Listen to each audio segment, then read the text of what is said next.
Chapter 1303. Chen Zhao nodded as a greeting to Simpson. He came to Duba's side and squatted down to check his injuries. Duba's injuries were quite serious, but they could be treated quickly. Is it Ruby? Chen Zhao tilted his head to look at Ruby, who was sitting nearby. Ruby kept her head down and didn't look at Chen Zhao. Chen Zhao didn't know if she was blaming herself or ignoring Duba's injuries. Duba, bear with the pain. Ah, as soon as Chen Zhao finished, Duba let out a pained cry. Accompanied by the sound of bones dislocating and colliding, Chen Zhao moved the dislocated bone back. Next time you fight, you can't touch this part unless you want to go to jail. Chen Zhao pointed at an inch below Duba's right ribs. Attack here. This is the liver and it has the least fat. It can cause serious injuries. Chen Zhao explained as he spoke. Also, don't use your elbows when fighting. The skin and fat on the elbows are the least. It's like a blunt weapon and can easily cause serious injuries or even death. If you don't have irreconcilable grudges, don't fight like this. Don't hit the heart either. It can easily cause cardiac arrest and death, Chen Zhao said. Simpson was speechless at Chen Zhao's teaching them how to fight. However, he also felt that it made sense. At least they would consider not causing serious injuries when they fought next time. Chen Zhao said all this because he was friends with them. However, they didn't have a deep friendship. So, Chen Zhao wasn't in the position to stop them from fighting.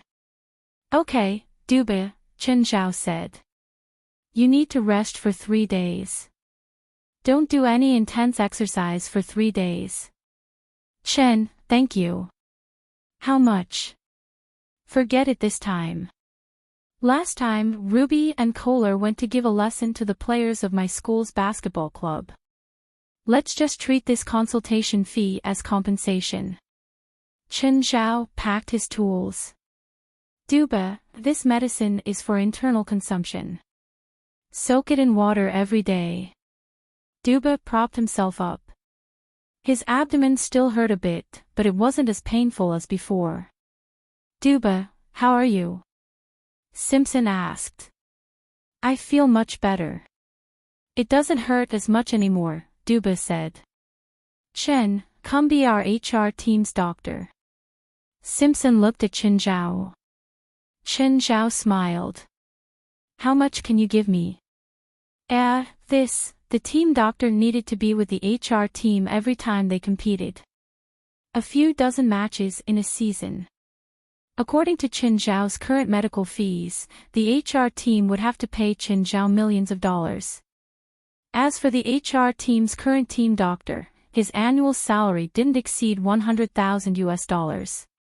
The cost of the entire team of doctors would not exceed $300,000.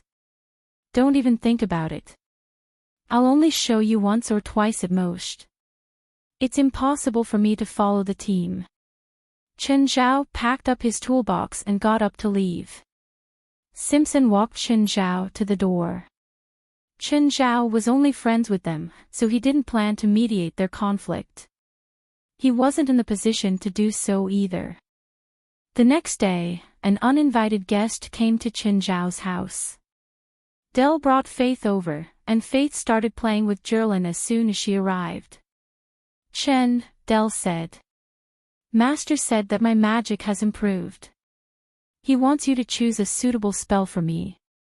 What kind of spell do you want to learn? How's your Qingyi Cloud? Dell shook his head. I've learned Qingyi Cloud, but it's too weak. Chen Zhao thought about it. The incantation for Qingyi Cloud wasn't difficult.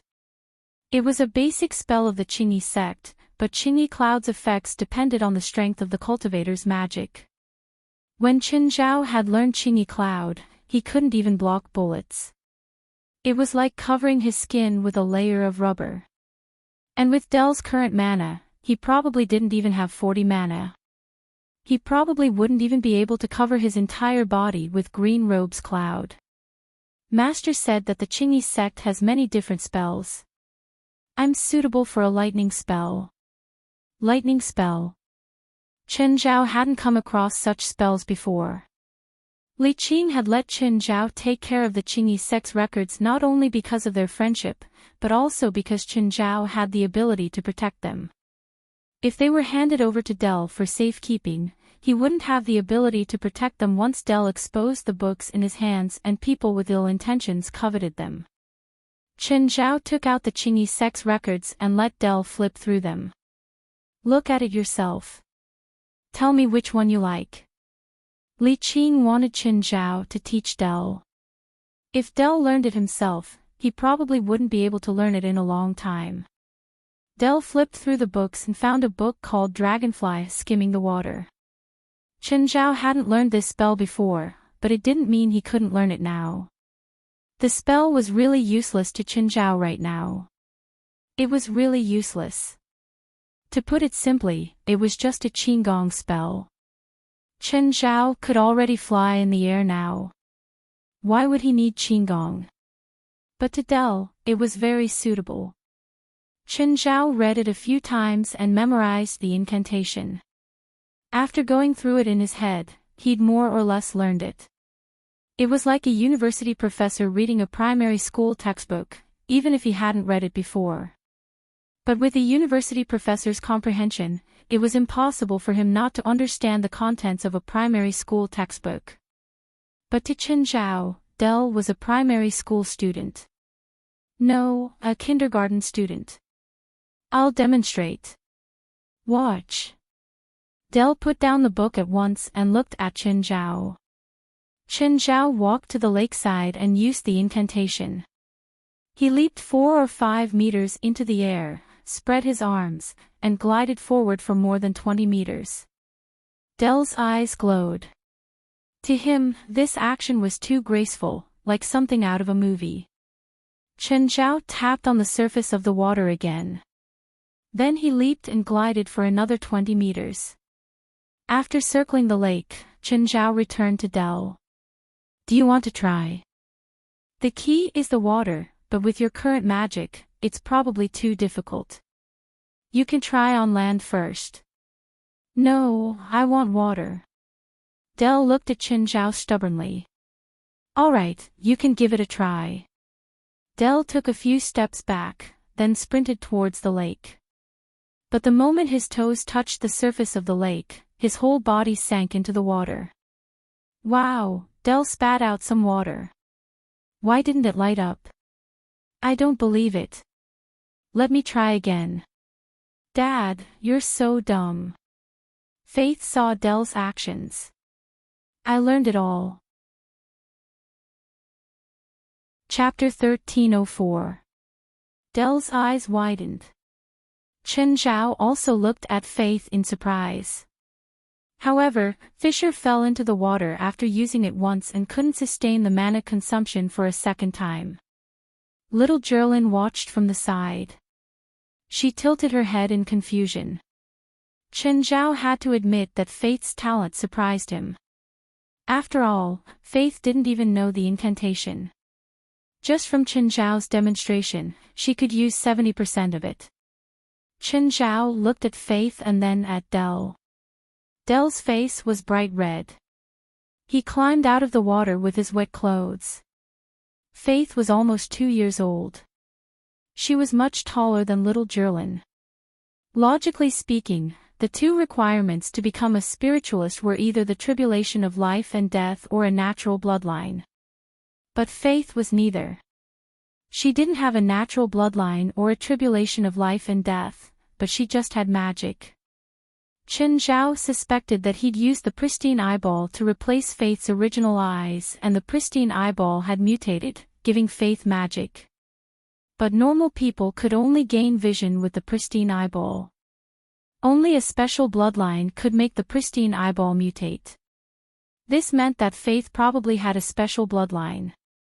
It hadn't been awakened yet, but the pristine eyeball had still changed in her. But Faith was still too young. Her magic was very weak. Dell and Faith stayed until the night. They didn't leave until after dinner. As for the dragonfly's touch on the water, Dell couldn't learn it no matter what. Faith, how did you learn the pristine eyeball? Dell asked as he drove. I can see the magic flowing in Uncle Chen's body, Faith, who was sitting in the passenger seat, replied. You can see it? Yes, Faith said, pointing at her eyes. Dell remembered that Faith had been born blind, but she'd recovered her vision because of Qin Zhao's treatment. Was it because of Qin Zhao's treatment that Faith's vision could see more than normal people? Then you can see Dad's magic too, right? Yes, I can. The magic in Dad's body is like a little earthworm. What about your Uncle Qin? Faith can't see everything. She can only see Uncle when he uses magic. But Uncle is definitely stronger than you, because when he uses magic, he has several times more magic than you do. It's like there's a snake the size of Raymond flowing through your body. Dell pouted. Okay, your Uncle Qin is the best, okay? Where's your own magic, Faith? My mana is also a little earthworm, Faith said with a pout. Qin Zhao, on the other hand, started looking through Qingyi sex books at home. He wanted to see if there were any spells that were suitable for him and that he had missed out on. Starting from Shangliu Qingyi, the Green Robes sect had been passed down for 1,000 years. After dozens of generations, it didn't just leave behind Shangliu Qingyi's techniques, there were also many techniques left behind by the later sages. Many of these techniques were similar. Most of them were useless to him, at least not in actual combat. There was another important reason why Qin Zhao had accepted Li Qing's request to look after the Qingyi sect's records. Many of the Qingyi sect spells could be used in medicine. This was also the type that Qin Zhao was most interested in. Some of the Qingyi sect spells were also very similar to Qin Zhao's own abilities. For example, the advanced version of needle thread, countless threads, could turn the thin strands of magic into thousands of strands and spread them out. They could restrain or kill the enemy directly. However, this spell was similar to dark lava. The difference was that dark lava could be seen, while countless threads was made of magic and couldn't be seen. Countless threads wasn't completely useless. For example, it could control certain things, such as sword riding. The effect was similar to rhythmic sword riding. It could be said to be a weaker version of it. Rhythmic sword riding could allow the weapons Qin Zhao controlled to have close to his own speed and attack power. However, the weapons controlled by countless threads weren't as powerful. After all, weapons controlled by magic strands couldn't have tens or even hundreds of tons of destructive power when swung. Qin Zhao suddenly felt that countless threads wasn't so useless. At least it was very good at group attacks.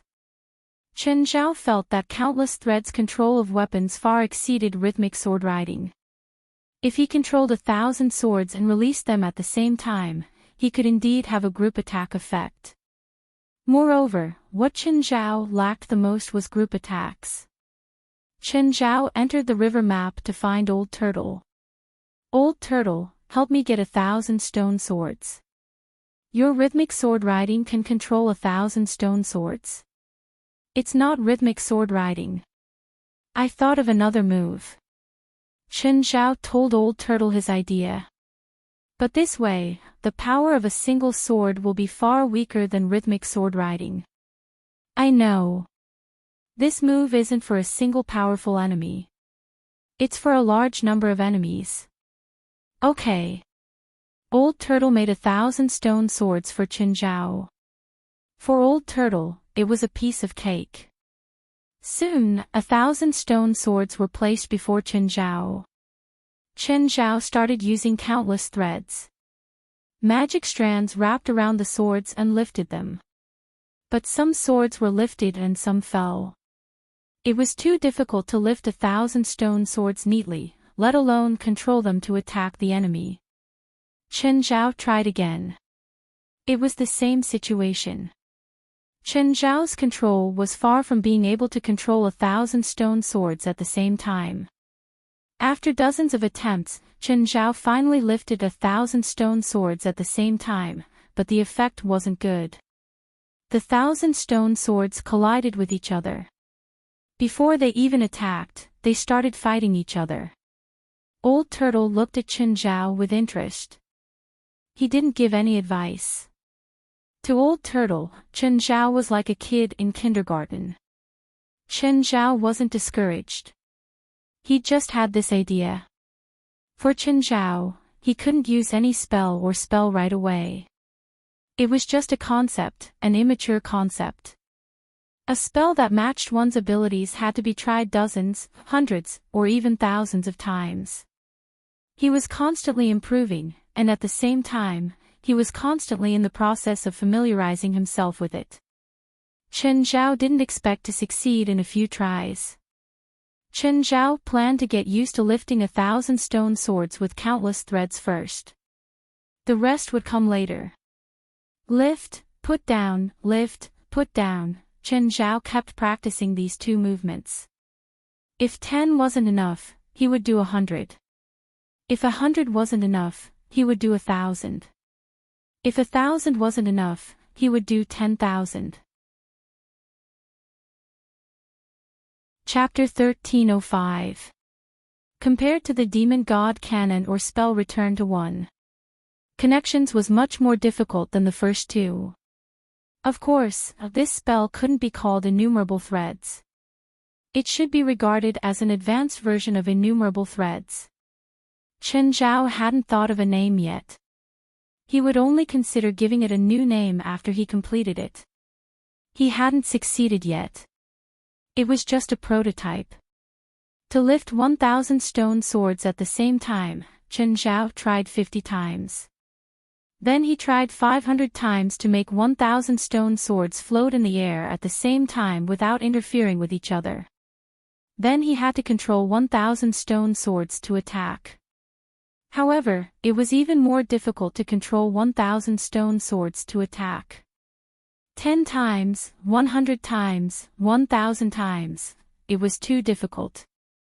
Every time the 1,000 stone swords moved, they would collide and interfere with each other.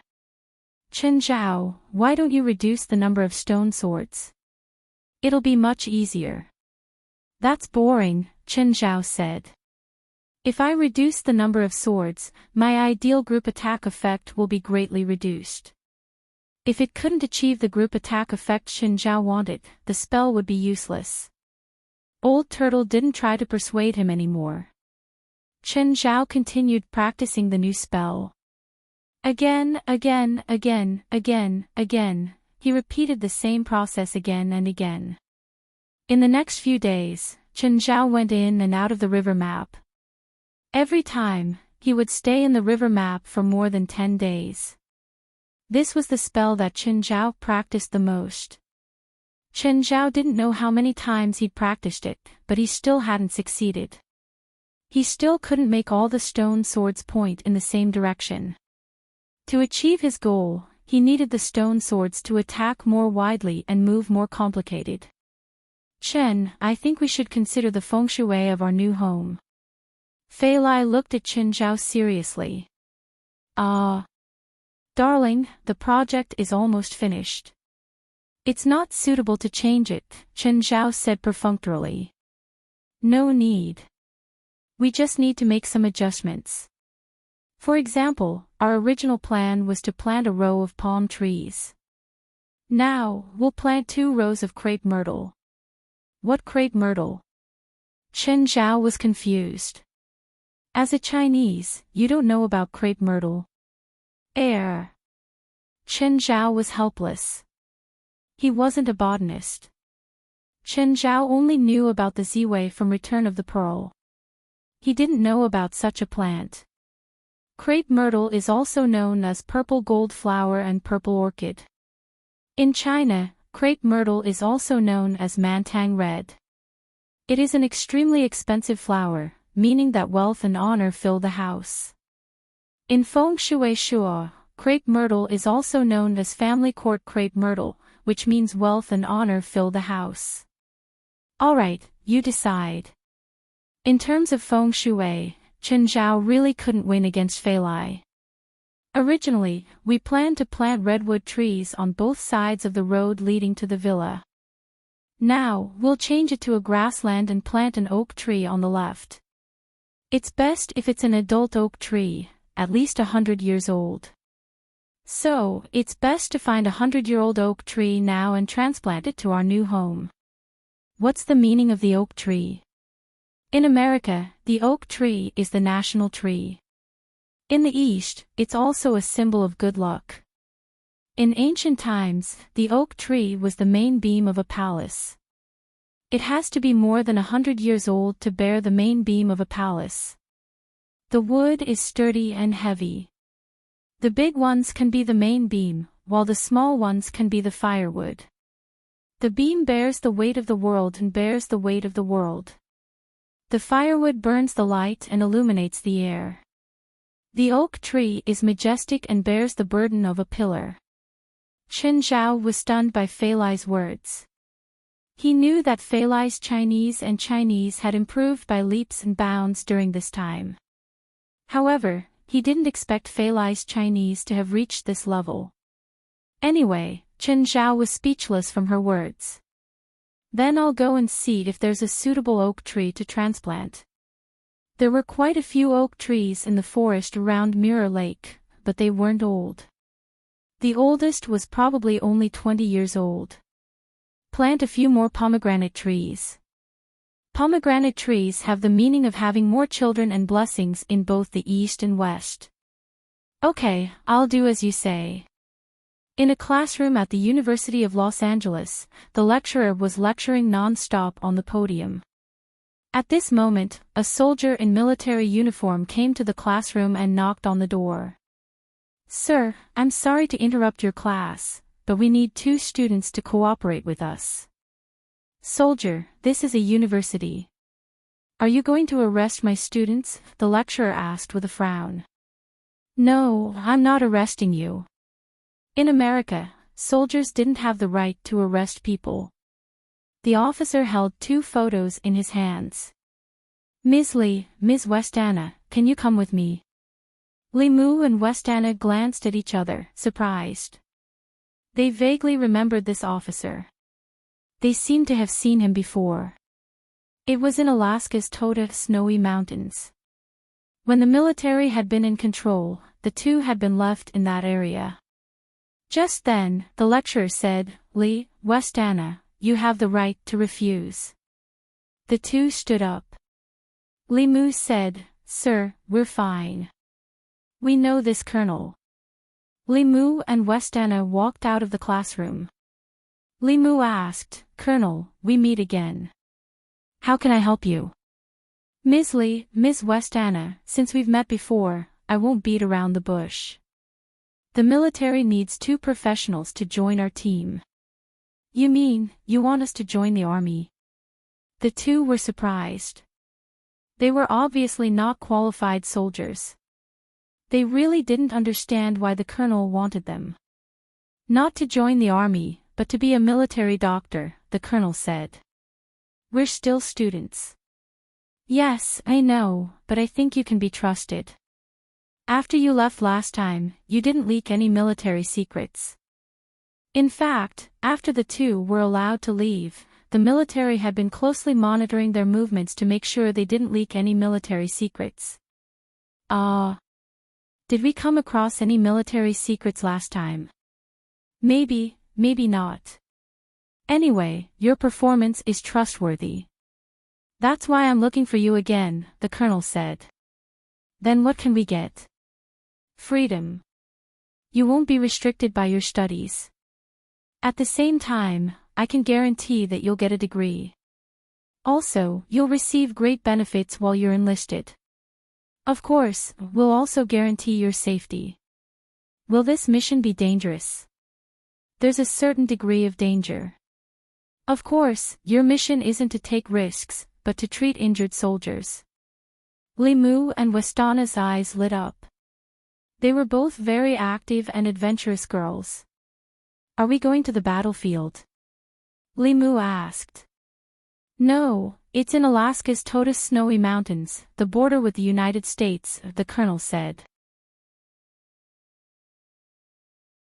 Chapter 1306. It was Li Mu and Westana's first time taking a military plane. On this military transport plane, there were more than a dozen fully armed soldiers. Of course, they were not there to guard Li Mu and Westana. Instead, they were sent to the Taoa Snow Mountain just like them. "Hi, two beautiful ladies, may I know your names?" A soldier started a conversation, and the atmosphere in the cabin quickly became lively. "I'm Matthew from Howard Air Force Base in Southern California." "I'm Sauter from the Pacific Fleet." Li Mu and Westana realized that the soldiers were not from the same place, but from different military units. At that moment, Colonel Mansari, who invited Li Mu and Westana, came out of the cabin. "Ladies and gentlemen, you'd better put on your coats. We're approaching Canadian airspace." Hearing that, everyone put on their coats. Soon, they felt the cold air enter the cabin. Fortunately, the plane began to descend soon after. The military plane landed at an unfamiliar military airport. This place was covered in white snow, and the surroundings were all snowy. There was no greenery in sight. "Is this the Taoa Snow Mountain?" Li Mu asked. "Not yet. We're about 130 kilometers away from the Taoa Snow Mountain," Colonel Mansari said. Soon, Colonel Mansari found a few military SUVs, and everyone boarded them. After a bumpy ride, they finally arrived at a small town at the foot of the Taoa Snow Mountain. Li Mu and Westana had been here before. The Taoa Snow Mountain was originally a ski resort, but now, there was not a single person in sight.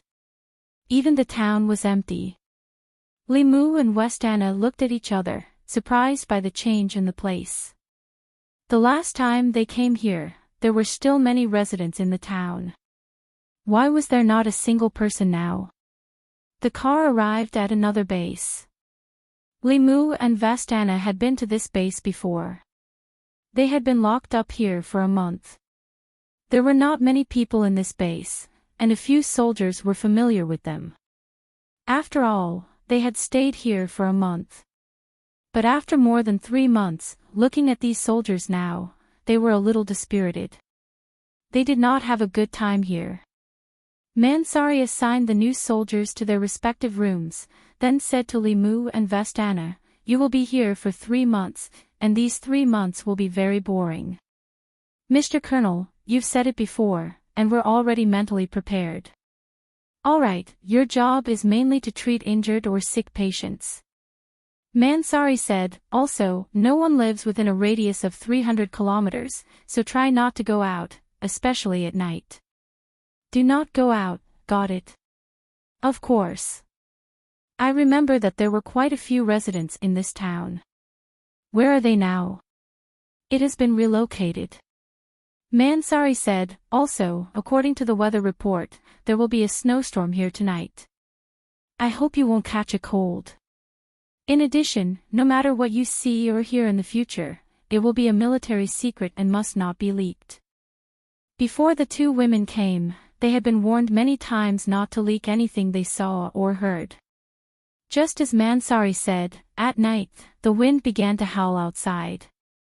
Li Mu was sleeping soundly when suddenly, there was a commotion outside. Li Mu rubbed her eyes and got up. She saw light outside the window. It was a machine gun. Soldiers were fighting outside. However, because the wind and snow outside were too heavy, Li Mu couldn't see who they were fighting with. He could only see the soldiers outside firing at the snowstorm. Li Mu was shocked. The battle outside lasted for more than half an hour. Suddenly, there was a hurried knock on the door. At the same time, Mansari's voice came.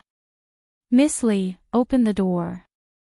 Li Mu hesitated for a moment, but still opened the door. "Colonel, what's the matter?" "You and Vistana's work has begun. There are soldiers who need your treatment." "Okay, please wait a moment. Li Mu quickly put on her coat and followed Mansari to the infirmary. This was not Li Mu's first time in the infirmary. Back when she and Vestana were detained here, she had also treated the soldiers here. Vestana had already arrived. When Li Mu came in, she saw Vestana treating a soldier. The soldier's shoulder seemed to be bitten by something, and the injury was very serious. Li, help me get some tranquilizers and painkillers, Vestana said anxiously. Li Mu and Vestana began to give the soldier first aid. Although the infirmary was not big, it was equipped with all kinds of equipment.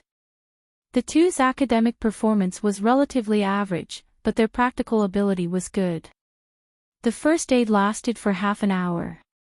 Finally, Li Mu stitched up the wound. Li Mu and Vestana's bodies and faces were covered in blood. Just as the two were catching their breath, another soldier was pushed in. This soldier's thigh was injured. It also looked like he was bitten by something. Because the wound touched the main artery, the injury was very serious. For a moment, the two women were in a panic.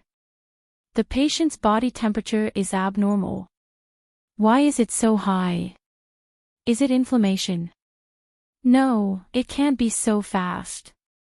Anti-inflammatory medicine. No, we have to cool him down as soon as possible. Use physical cooling. I'll go get some snow outside, Vestana said. As soon as Vestana left the infirmary, she was stopped by Mansari. Where are you going? I need some snow to cool down the patient. Don't go. Go back inside. But, I'll get it for you, Mansari said. Vestana saw Mansari loading his gun as he walked out.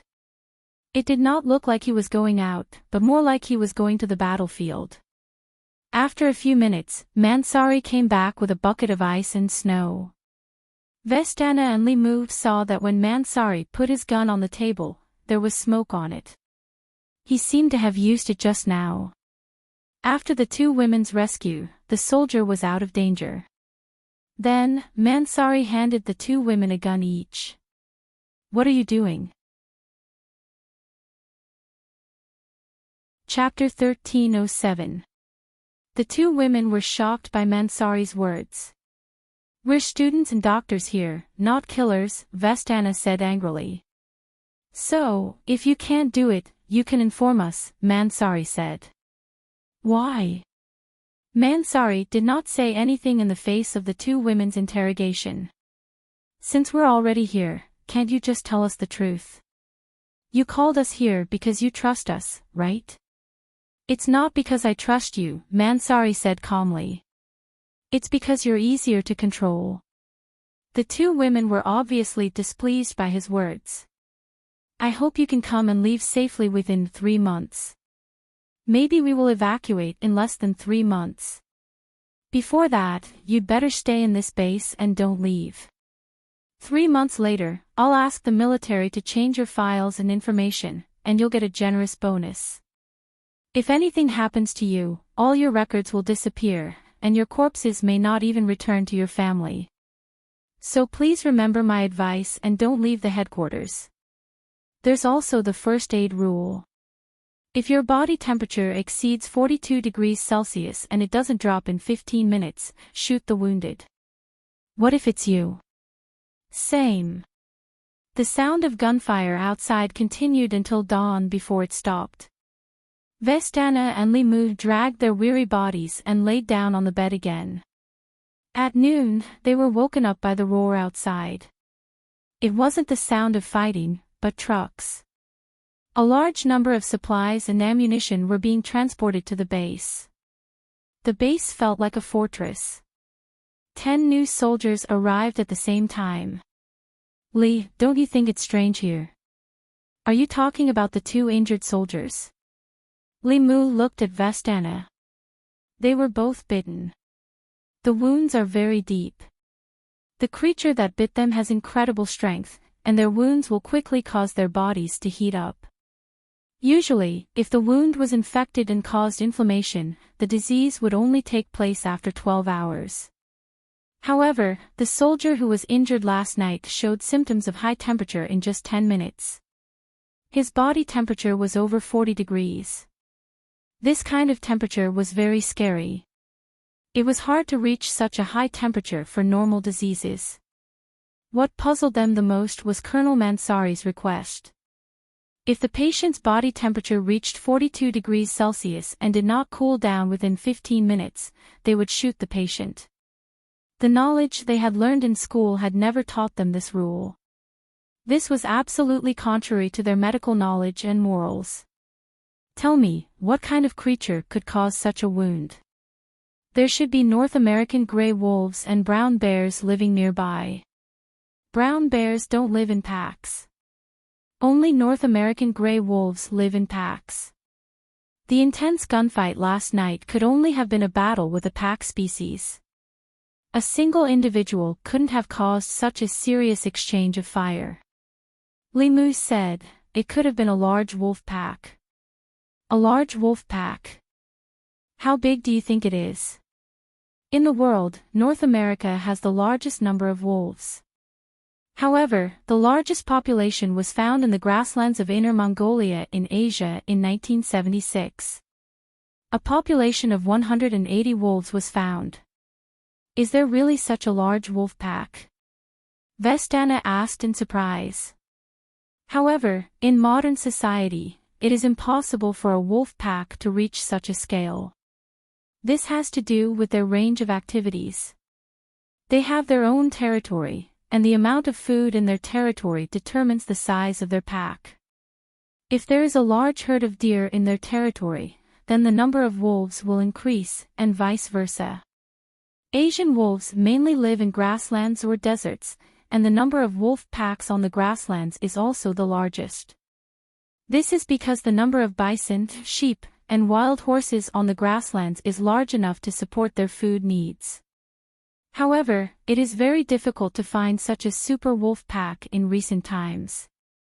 In historical records, there were once a super wolf pack with thousands of wolves.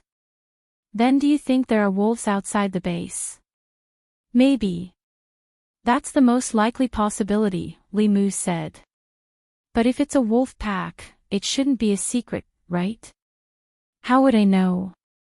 Hello, Mr. West. Hi, I'm Osalisa. West didn't expect Osalisa to take the initiative to contact him. But judging from Osalisa's tone, it didn't seem like she was informing him. Instead, it seemed like she was communicating with him on official business. Hello, Miss Osalisa. What can I do for you? West asked calmly. It's like this. Mr. Leon contacted me and asked me to contact the Supernatural Organization. He hopes you can cooperate with the military. Military? We don't participate in military operations. West frowned. If there's nothing else, I'll hang up now. West hung up. 10 minutes later, West's phone rang again. It was an unfamiliar number. West picked it up. Hello, I'm Osalisa. What is it? West didn't waste time and went straight to the point. Leon should be retiring soon, Osalisa said. What does this have to do with what you just said to me? I don't know the specifics of this operation, but I know that Leon's successor is from the military. Leon wants to retire peacefully, so he's bringing the organization and the military together. West thought about it. Then what's the successor's attitude toward the supernatural organization? The successor is still in the military. He doesn't know about the supernatural organization at all, Osalisa said. Osalisa said, so my suggestion is to take the initiative and let the new head of the Anti-Terrorism Security Department know about the existence of the supernatural organization and the value of its existence. Also, after Leon retires, I should leave the Anti-Terrorism Security Department. Does this matter to you? West asked. On the other end of the phone, Osalisa hesitated for a moment and said, this is related to whether or not I will be punished because of Leon. If Leon can retire safely, I can too. If he is punished, I'm afraid I will also. Chapter 1308. That was why Osalisa had joined the supernatural organization. Leong was the head of the anti-terrorism security department. Osalisa had been his assistant for 5 years. It could be said that she knew all the secrets that Leong knew. So, her situation wasn't much better than Leang's. This kind of political struggle was the cruelest. Leang's enemies would also include Osalisa in the scope of their revenge. West's heart was heavy as well. The Anti-Terrorism Security Department was the superior department of the supernatural organization in name and also the source of funding. Many of the supernatural organization's actions also needed the support of the Anti-Terrorism Security Department. He didn't have a good relationship with Leong, but Leong also knew the supernatural organization's importance. So, Leong wouldn't purposely make things difficult for the supernatural organization. At least after the last conflict, the supernatural organization and the Anti-Terrorism Security Department had always minded their own business. Now that Leong had retired, an unknown head had taken over. What would happen to the relationship between the two? West immediately contacted Qin Zhao. President, Leong is going to retire from the Anti-Terrorism Security Department. Oh. It's best if that old shoal scram. Chen Zhao still hadn't realized the severity of the problem. Leong might be asshole, but at least he knows the value of our organization. If a new person takes over, our days won't be so good. Do you have a way to make Leong stay? Chen Zhao asked. No. I can't interfere with a change in position like this. That's why I said, since we can't intervene, there's no need to worry about it. That old bastard is so old, and sooner or later, he will be like this. As for the new minister, we can't control his attitude, so we should prepare for the worst first. If the new head is determined to get rid of us, we'll find our own way, our own sponsors, or our own livelihood. We won't starve to death anyway. Chen Zhao actually knew that it would be harmful if the organization became a private organization. Once it became a private force, the other party might make many requests that they couldn't refuse. Or even kill people. This was completely different from the original purpose of the supernatural organization's existence. Even idling around was better than being an assassin. The supernatural organization was there to solve supernatural incidents, not to become a dagger in someone's hand. President, it's not like there's no chance at all. It said that the new director of the Anti-Terrorism Security Department is a member of the military, and he's currently dealing with a special case. Leong wants us to take the initiative to contact the new director and show him our value. I believe that when the time comes, the new director will not make things difficult for us after seeing our ability.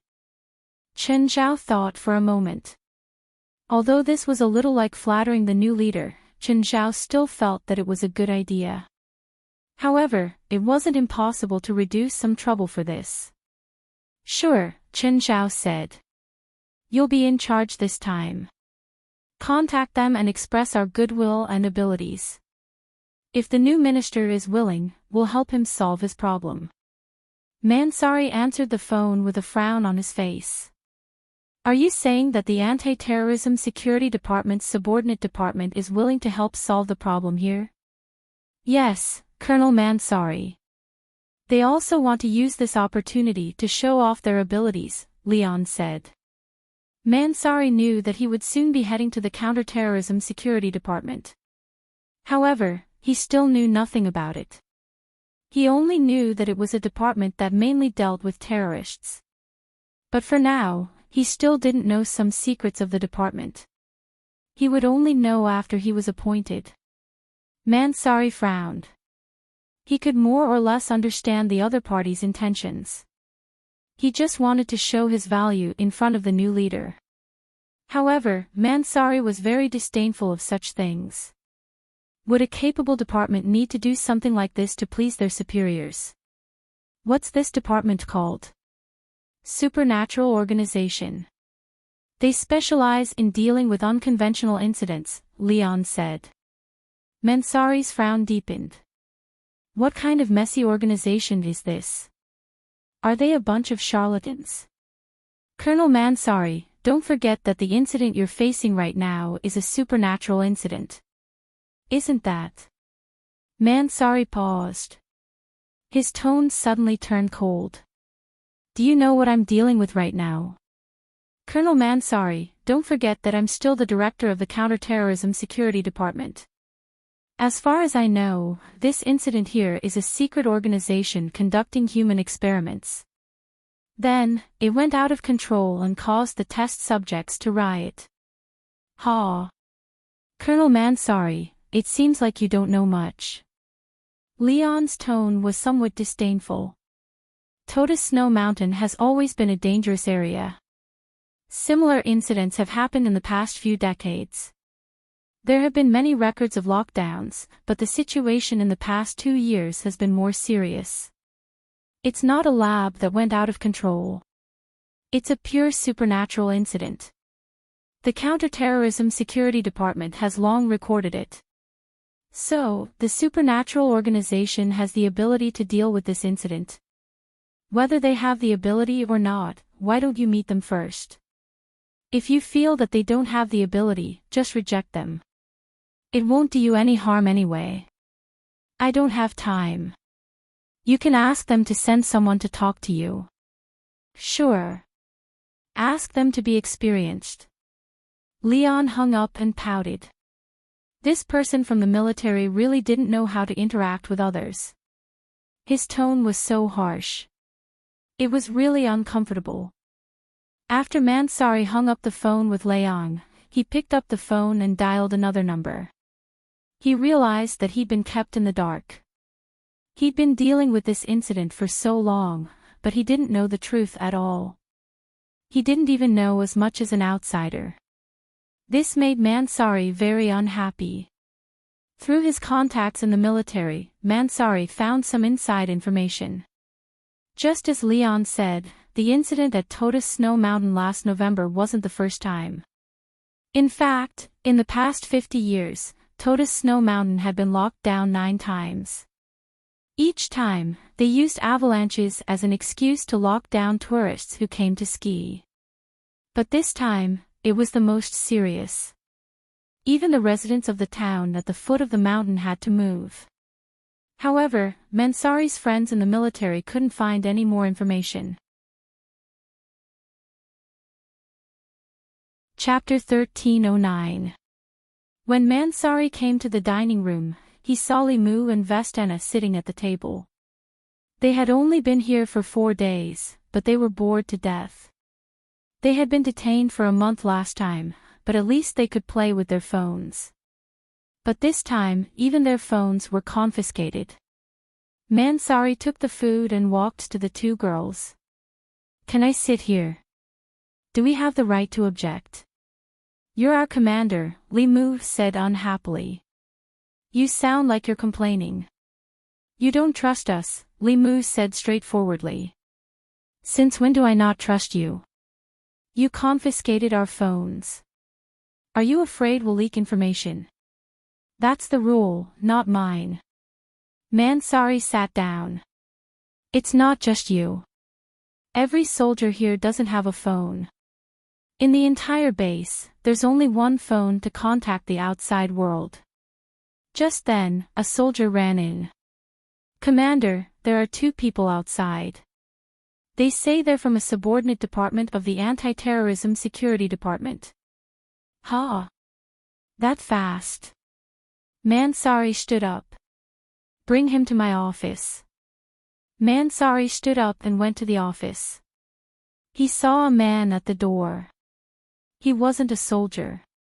But the man's aura definitely came from a military camp. Klaus glanced at Mansari but didn't say anything. He retracted his gaze and leaned against the wall. When Mansari opened the door, he saw an old man in his 60s. There was still some snow on him. It seemed that he had braved the snow to come to the base. West turned and saw Mansari. He immediately stood up. "Hello, Colonel Mansari. I'm West from the Supernatural Organization." Mansari shook hands, but his attitude was cold. Mansari walked to his chair and sat down. He looked at West. "Are you pledging your loyalty to me in advance?" Mansari's tone was mocking. West smiled at Mansari. "Colonel Mansari, I think you're mistaken. I just hope that you can give us fair treatment after you become the head of the Anti-Terrorism Security Department. That's all. Are you suspecting that I won't be fair?" Mansari's aggressive attitude annoyed West a little. But West said patiently, "Because the Supernatural Organization isn't easily accepted. I hate it when people pretend to be mysterious. I hate scammers. I don't think the Anti-Terrorism Security Department needs a bunch of liars." "Liar? Colonel Mansari, do you think we're liars?" West finally couldn't hold back his anger, and his tone carried a hint of anger. "Am I not clear enough?" Mansari looked at West calmly. "When I became the head of the Anti-Terrorism Department, the first thing I did was disband the so-called Supernatural Organization." West took a deep breath. "Leon once wanted to do that, but he compromised with us. Do you want to know why?" "Colonel Mansari." "I'm not that kind of coward," Mansari said. "I've been on a battlefield, a real one.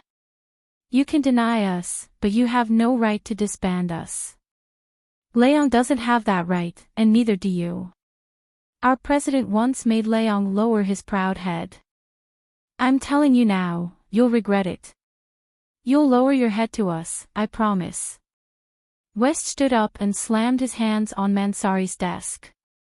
"I've been there, too. The Supernatural Organization has been through a war. It was a war far worse than what you know. I won't lower my head to a bunch of scammers. Never. Get out of here. I don't welcome you here." West turned and left the office. He walked to the door and spoke to Klaus in a low voice. "Wait." Mansari walked to the door. "Is there anything else?" West turned to look at Mansari. "I suspect that they have stolen our confidential documents." "I want you to be searched," Mansari said. "Men, search them." Klaus looked at West, and West took a deep breath. "Let them search."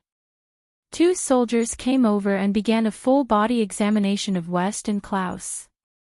West didn't have anything on him, but they found a gun and a military knife on Klaus. "Sir, other than the gun and knife, they didn't search for confidential documents." Mansari knew this would be the result. He was just using the opportunity to make things difficult for them. He was just annoyed with them. "Give him back the gun," Mansari said. At the same time, he looked at Klaus. "You look like a real soldier. Why don't you work for me?" "Our boss doesn't like traitors," Klaus said calmly. "Also, you don't have the right. Your boss, the so-called chairman of the Supernatural Organization?" Mansari sneered at Klaus and West. "Can we go now?" West asked. "Yes. I hope you won't humiliate yourselves next time. I don't care about our rudeness, but you better not be rude to our chairman. He doesn't have a good temper. He won't listen to you. I'm looking forward to meeting your chairman. Let's go." West and Klaus left the base. "Mr. West, that guy seems to be very hostile toward us," Klaus said. "People from the military are all the same," West said calmly. "They all have an attitude of distrust and suspicion." "I'm also from the military," Klaus said, speechless. "If it was you back then, would you believe in supernatural things?" "Well." Klaus hesitated for a long time. Indeed, Klaus had been a firm believer in materialism. Back then, he had only believed in the gun in his hand and the teammates behind him. Ignorant people are always so arrogant, West said. But that guy humiliated you like that. Can you take it? What should we do? Kill them all. West suddenly stopped. We seem to have guests. Klaus held a gun in one hand and a knife in the other. In the wind and snow, a few figures could be seen. It's such a big snowstorm, West complained. Why can't these guys stay at home and warm themselves? Why do they have to come out and cause trouble? This is too much. They don't understand the elderly at all. Mr. West, I don't have many bullets. There aren't many of them. As long as you don't waste bullets and shoot one at a time, you can still kill them all. Chapter 13:10. Sir, we heard gunshots in the blizzard. Oh. Mansari frowned. Were those two attacked? Send someone to check the situation. If they're not dead, drag them back. After a while, the soldier ran back. Sir, we didn't find any traces of those two at the scene. There are only 12 of those things' bodies. 12. Mansari's eyes widened. Are you sure? Did they have strong firepower? That makes sense. If they weren't prepared, they wouldn't have dared to come here. Sir, the 12 monsters' fatal wound was in their heads. Each of them was shot in the head by a 0.8 mm pistol. That's the number of bullets in a CZ-75 pistol. Impossible. Mansari immediately denied. Pistols can't hit those things, not to mention one bullet for one. Also, their skin can't be penetrated by small-caliber firearms. The bullets went through their eyeballs, the soldier said. Mansari's pupils contracted. All 12 monsters? Yes, we've checked their bodies. Suddenly, intense gunshots came from outside. Mansari immediately rushed out of the door. Another fierce battle ensued outside the base. The soldiers who had been stationed in front of the defensive structure outside kept shooting at the snowstorm. Figures were moving in the blizzard. The soldiers began to fire wildly and threw grenades from time to time. Da-da-da, boom, Mansari jumped in front of a machine gun and fired into the blizzard. But at that moment, a figure broke through the hail of bullets and jumped into the fortification. It was a giant white wolf. Its body length was more than 3 meters, and it definitely weighed more than 200 kilograms. The white wolf pounced on the soldier closest to it. The other soldiers immediately fired at the white wolf.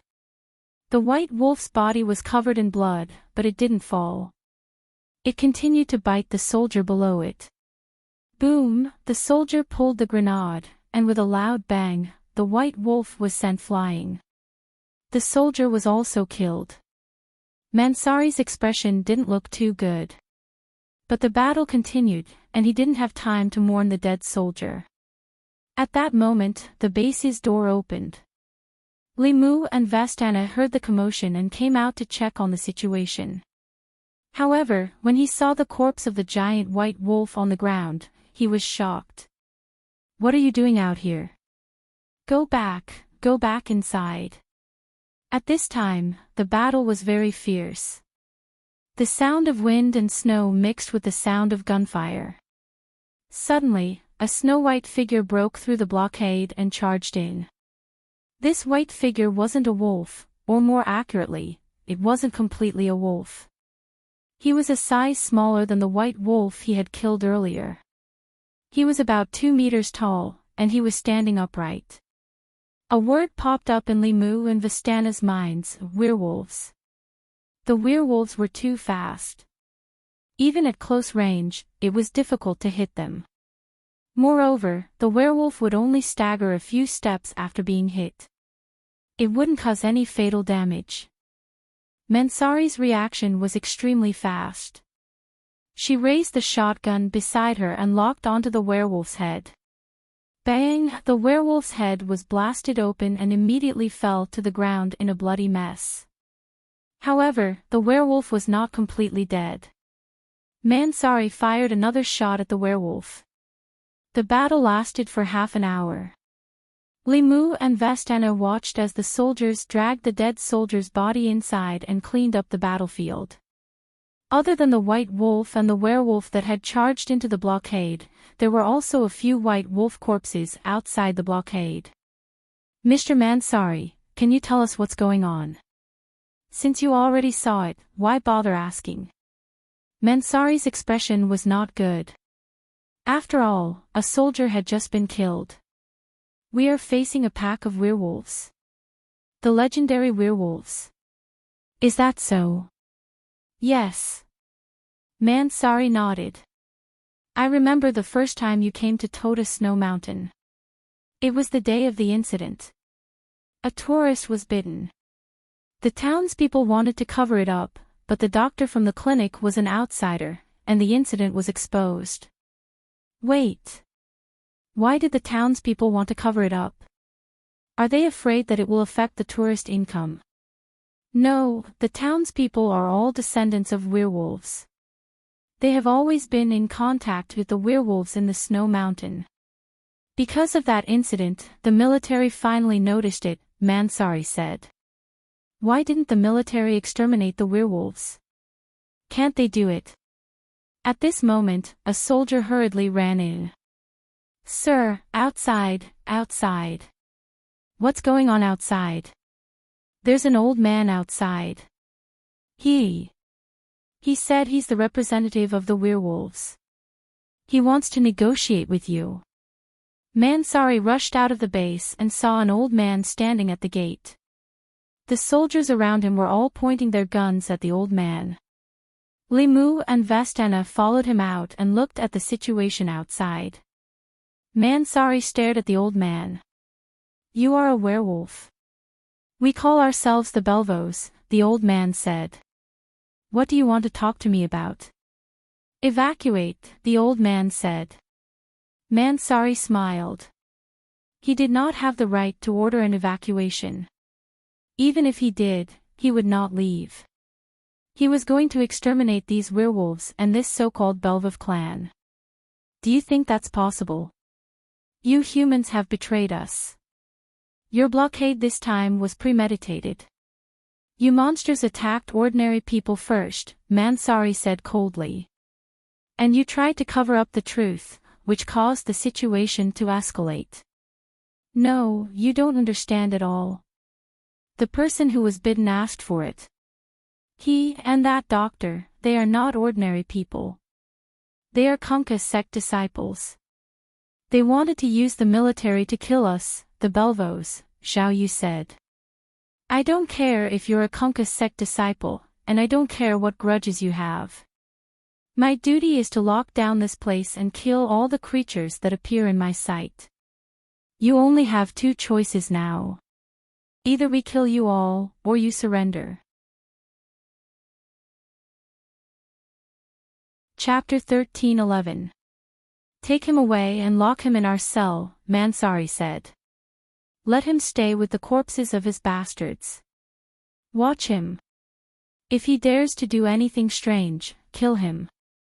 You're keeping me. The old man stared at Mansari. You'll regret it. I've never regretted taking him away. Just like that, the old man was taken away by two soldiers. The two soldiers kept pointing their guns at him. If the old man did anything that made them uneasy, they would shoot immediately. Limu and Vestana stepped aside to make way for the old man. When the old man walked past them, they felt a chill run down their spines. The old man suddenly stopped. The two soldiers behind him raised their guns nervously. Go. Don't move. The old man ignored them. You two don't look like soldiers. Limu and Vestana became even more nervous. Run away. Soon, this place will become hell. With that, the old man went straight into the depths of the base. President, that guy has a bad temper. He didn't even give me any face. He even said that he would disband the supernatural organization. Why does he have the same attitude as that old asterisk show Leon? Chen Zhao asked, annoyed. West only gave a brief explanation. He didn't go into too much detail. If he told Chen Zhao everything that Mansari had done, Chen Zhao would definitely go berserk. Since he doesn't want to coexist peacefully with us, just ignore him. Where are you now? Klaus and I are still in the Canadian border city. When are you coming back? President, I heard some news. Do you want to hear it? What news? It's about the legend of Mount Tota Snow Mountain. The area that the military sealed off. Yes, the legend here, West said. Wester said, legend has it that there are two legendary creatures in the Great Pagoda Snow Mountain. One is the wolf spirit, and the other is the snow demon. The wolf spirit is known as the Belvos clan, and the snow demon is known as the Kunkka clan. The two clans have been enemies for generations, killing each other until a human witch joined the Belvos. The balance of the war finally tilted towards the Belvos. The snow demons were slaughtered, and the king of the snow demon, Kunkka, was sealed in the Great Pagoda Snow Mountain. The wolf spirit and snow demon actually exist, right? According to the locals, the wolf spirit is probably a werewolf clan. But werewolves came from Europe in the 18th century, while the legend of the wolf spirit is from the earliest immigrants. West paused for a moment before continuing. I found out that there's a cult in Canada called the Kunkka sect. They believe in the god of the snow mountain. Their teachings are very twisted, and their actions are even more extreme. They often kidnap innocent people and send them to the snow mountain before dismembering them. Since the last century, there have been more than 23 suspected Kunkka sect sacrificial ceremonies in Canada. Oh, does this have anything to do with us? It has nothing to do with us, but according to my investigation, someone was bitten by a creature suspected to be a wolf on the snowy mountain, and the victim disappeared. So I suspect that the initial victim was just a trap that lured the Belvos and the military into this trap. Actually, we don't need to consider who's right and who's wrong. Don't make things so complicated, Chen Zhao said. Let's consider one thing now. Should we intervene? West froze. If this keeps getting worse and ends up in the hands of the Anti-Terrorism Security Department, we might have to intervene in the end. That's right, Chen Zhao said. So we don't have to wait until it's too late. We have to consider when we can get the most benefits. Then, when do you think we should act? If the information you found is true, then Kunkka sect's goal is to release the king of the snow demons. The military base is about to collapse. That's our chance. Under what name? Do we need any name? We're the supernatural organization. Chen Zhao chuckled. Have you forgotten our duty? Chen Zhao never felt that maintaining peace in the supernatural world was the supernatural organization's duty. In reality, most of what they did was passive. Things happened and people came to them. Only then would they act according to the circumstances. But according to the initial concept of the supernatural organization, when they knew of supernatural events, they would act first and solve the problem. In layman's terms, the supernatural organization had always been very inactive and irresponsible. In other words, they wouldn't act unless the higher-ups came to them. President, if that guy still doesn't know what's good for him, I suggest we let him die there. What about his background? He's from the military. Will he cause trouble for us? I've checked his basic files. I've looked into his basic files. He first served in the Marine Corps and was on the YLK battlefield. He was once the captain of a commando team, then served as a flying instructor at an Air Force base for 3 years, and then served as a military officer at the Overseas Combat Command for 2 years. After that, he was transferred back to the country and became an officer in charge of domestic combat operations. To put it simply, this guy is a substitute who fills in the gaps. He was appointed to replace Leong because of Leang's poor performance in recent years, and also because he's old, so the higher-ups want to send a more ambitious person to take over the position of the Anti-Terrorism Security Department Minister. His parents are ordinary people without any political background, and he was able to take over the Anti-Terrorism Security Department because of his outstanding performance in the military. Then we'll do as you say. If I still feel his evil intentions when we arrive, to be honest, some things were out of one's control. Chen Zhao used to hate scheming and deceiving people. But now, Chen Zhao had become the kind of person he used to hate the most. For example, Chen Zhao used to hate capitalists, but now, he was a real capitalist. People would change, and they would change unknowingly. Don't call me tonight. I don't have time. After hanging up, Chen Zhao entered the river map. Chen Zhao needed to continue learning new spells. The Thousand Swords spell wasn't perfected yet. Chen Zhao could already learn basic attacks, but he could only attack without any technique. Chapter 13:12. If it was a small-scale attack, Dark Magma was obviously better than Imperial Thousand Swords. However, Dark Lava's range wasn't large. It could only attack within a 30-meter radius. Beyond that, the density of the attacks would decrease. Royal Thousand Swords was much better in range, but it was much weaker in control than Dark Lava. Dark Lava was produced by Chen Zhao's King of Wrath bloodline. It was as natural as Chen Zhao's hands and feet. But Royal Thousand Swords was more like a craft. It needed to be practiced. Right now, Royal Thousand Swords couldn't compare to Dark Lava. At least, Chen Zhao couldn't control it as he wished. What Chen Zhao needed to practice now was to split the Thousand Swords into 2 waves. Practicing Royal Thousand Swords was difficult and complicated. However, Chen Zhao could feel that Royal Thousand Swords' functionality was even better than his other abilities and spells. However, splitting the Thousand Swords into 2 waves of swords seemed to be easier than he had imagined. Chen Zhao only needed to practice 100 times to do it. It was also easier to control. Chen Zhao started to split them into 4 waves. This was much more difficult than 2. The difficulty suddenly increased by more than 10 times. It was difficult for Chen Zhao to even separate the 4 sword waves, let alone control them. It was very difficult.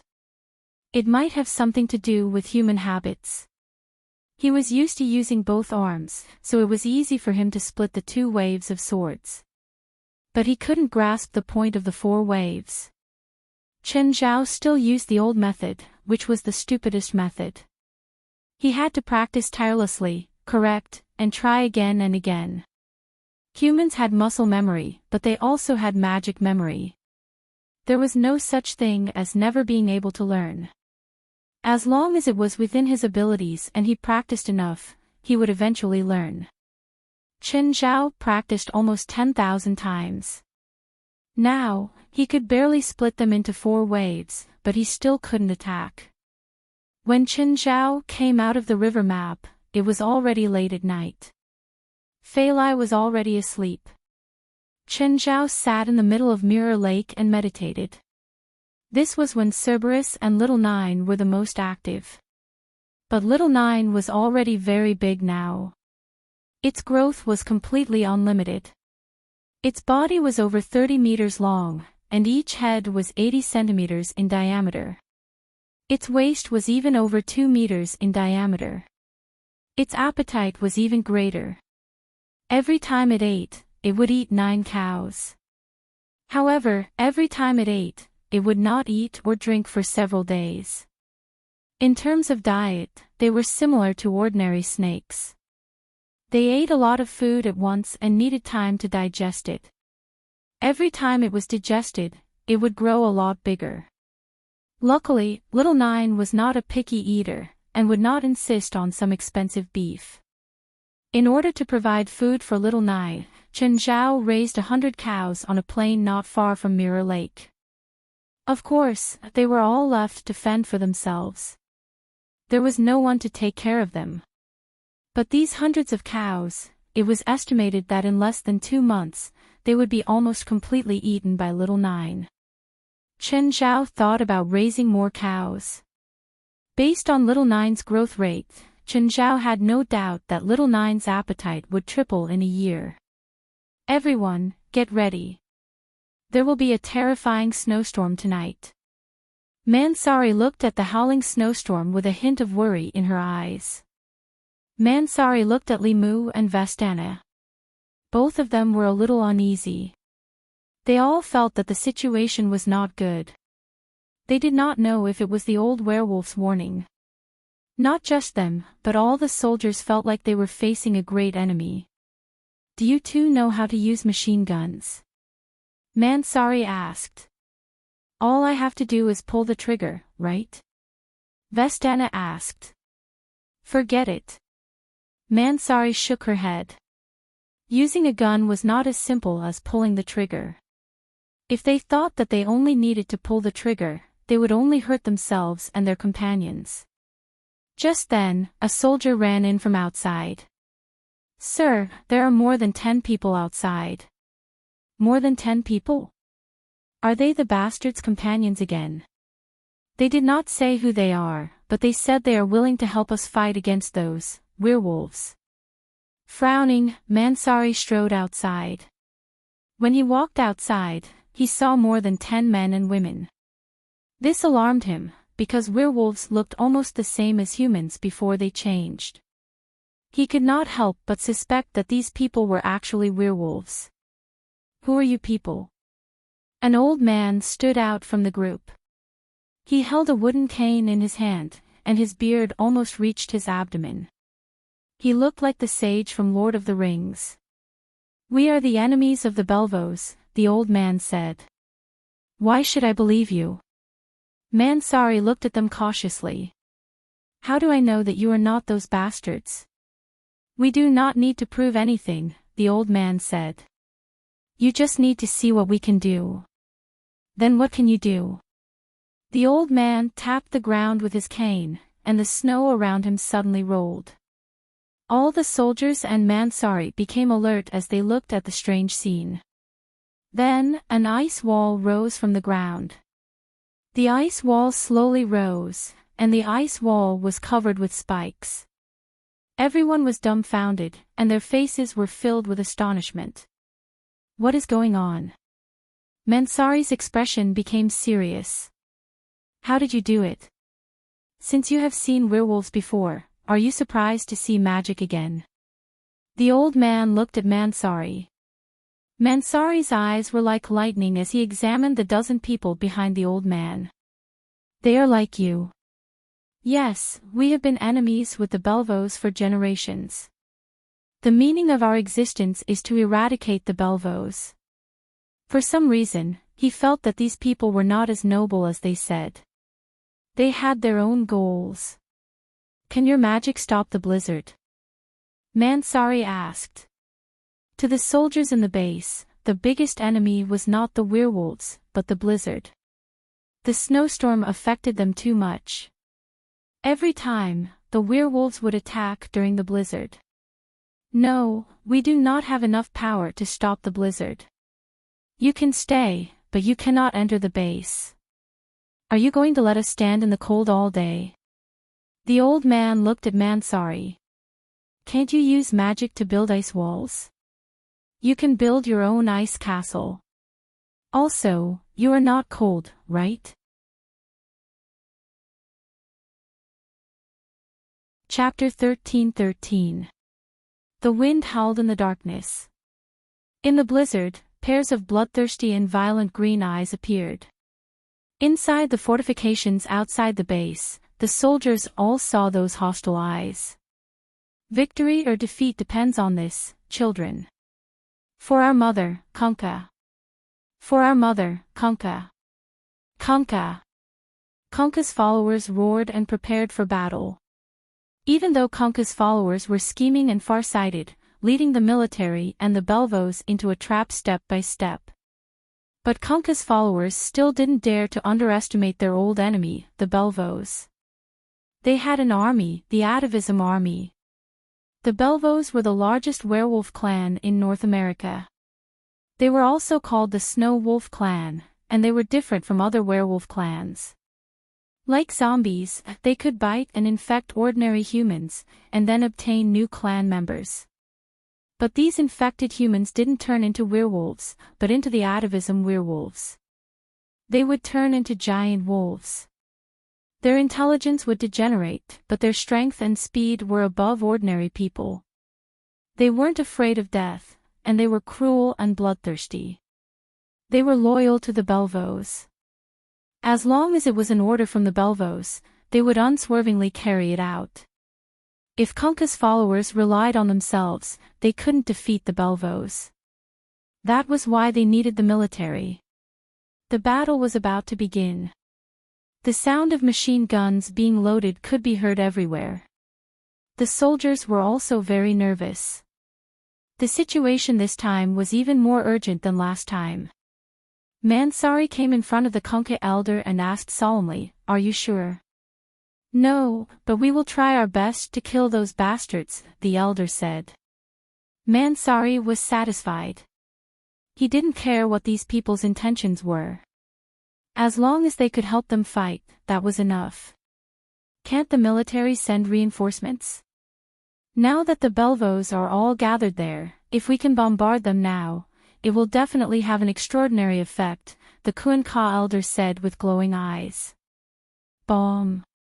In this snowstorm, planes can't even get close to this area, let alone guarantee accuracy.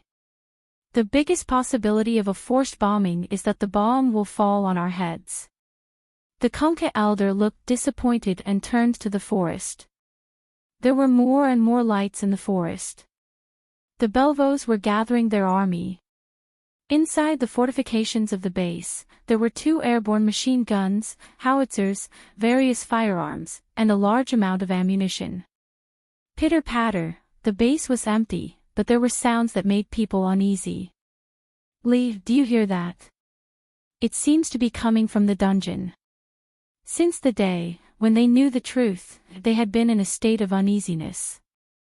Especially tonight's vigilance, the 2 of them were considered non-combatants, so the 2 of them were the only ones guarding the empty base, which made them even more uneasy.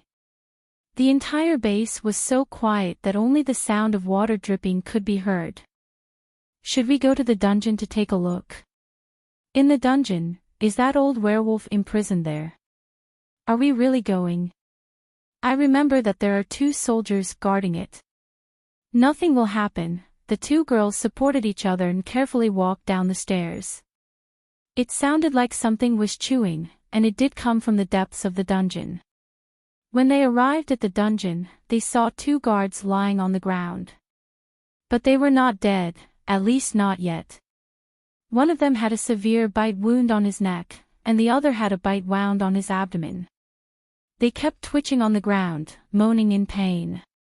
The 2 girls wanted to go up and save the 2 soldiers, but as soon as they approached, they saw a figure lying on the ground in the corner of the prison. The old man's tattered clothes were still hanging on his body, but his body had become extremely tall. White fur covered his entire body, but there were still bloodstains on the white fur. This tall werewolf was the old man. The old werewolf was lying on the ground, eating the bodies of his own kind. Ah! Vestana and Limu were so scared that their limbs turned cold. They had never seen such a bloody scene. The old werewolf turned his head and looked at the 2 girls, but he ignored them and continued eating the bodies on the ground. Limu immediately picked up the gun on the ground and pointed it at the old werewolf. The old werewolf seemed to have sensed something and turned to look at Limu. "Child, this has nothing to do with you." The old werewolf stood up. He was taller than the werewolves the 2 girls had seen before, at least 3 meters tall. Was this still the old man? Was he really the old man in disguise? The 2 girls were so scared that their faces turned pale. The old werewolf easily twisted the iron bars with his claws, as if he was twisting two noodles. When the old werewolf stood in front of Limu and Vestana, the two girls were so scared that they did not dare to move. That terrifying aura felt like they would be torn apart if they moved even a little.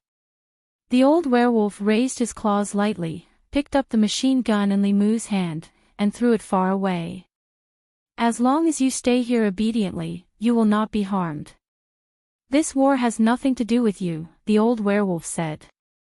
You. What do you want? Limu mustered up his courage and asked. What do I want? To win this war, the old werewolf replied. At this time, the bodies of the two bitten soldiers on the ground began to change rapidly. The spasms intensified. Limu and Vestana could feel the pain they were suffering.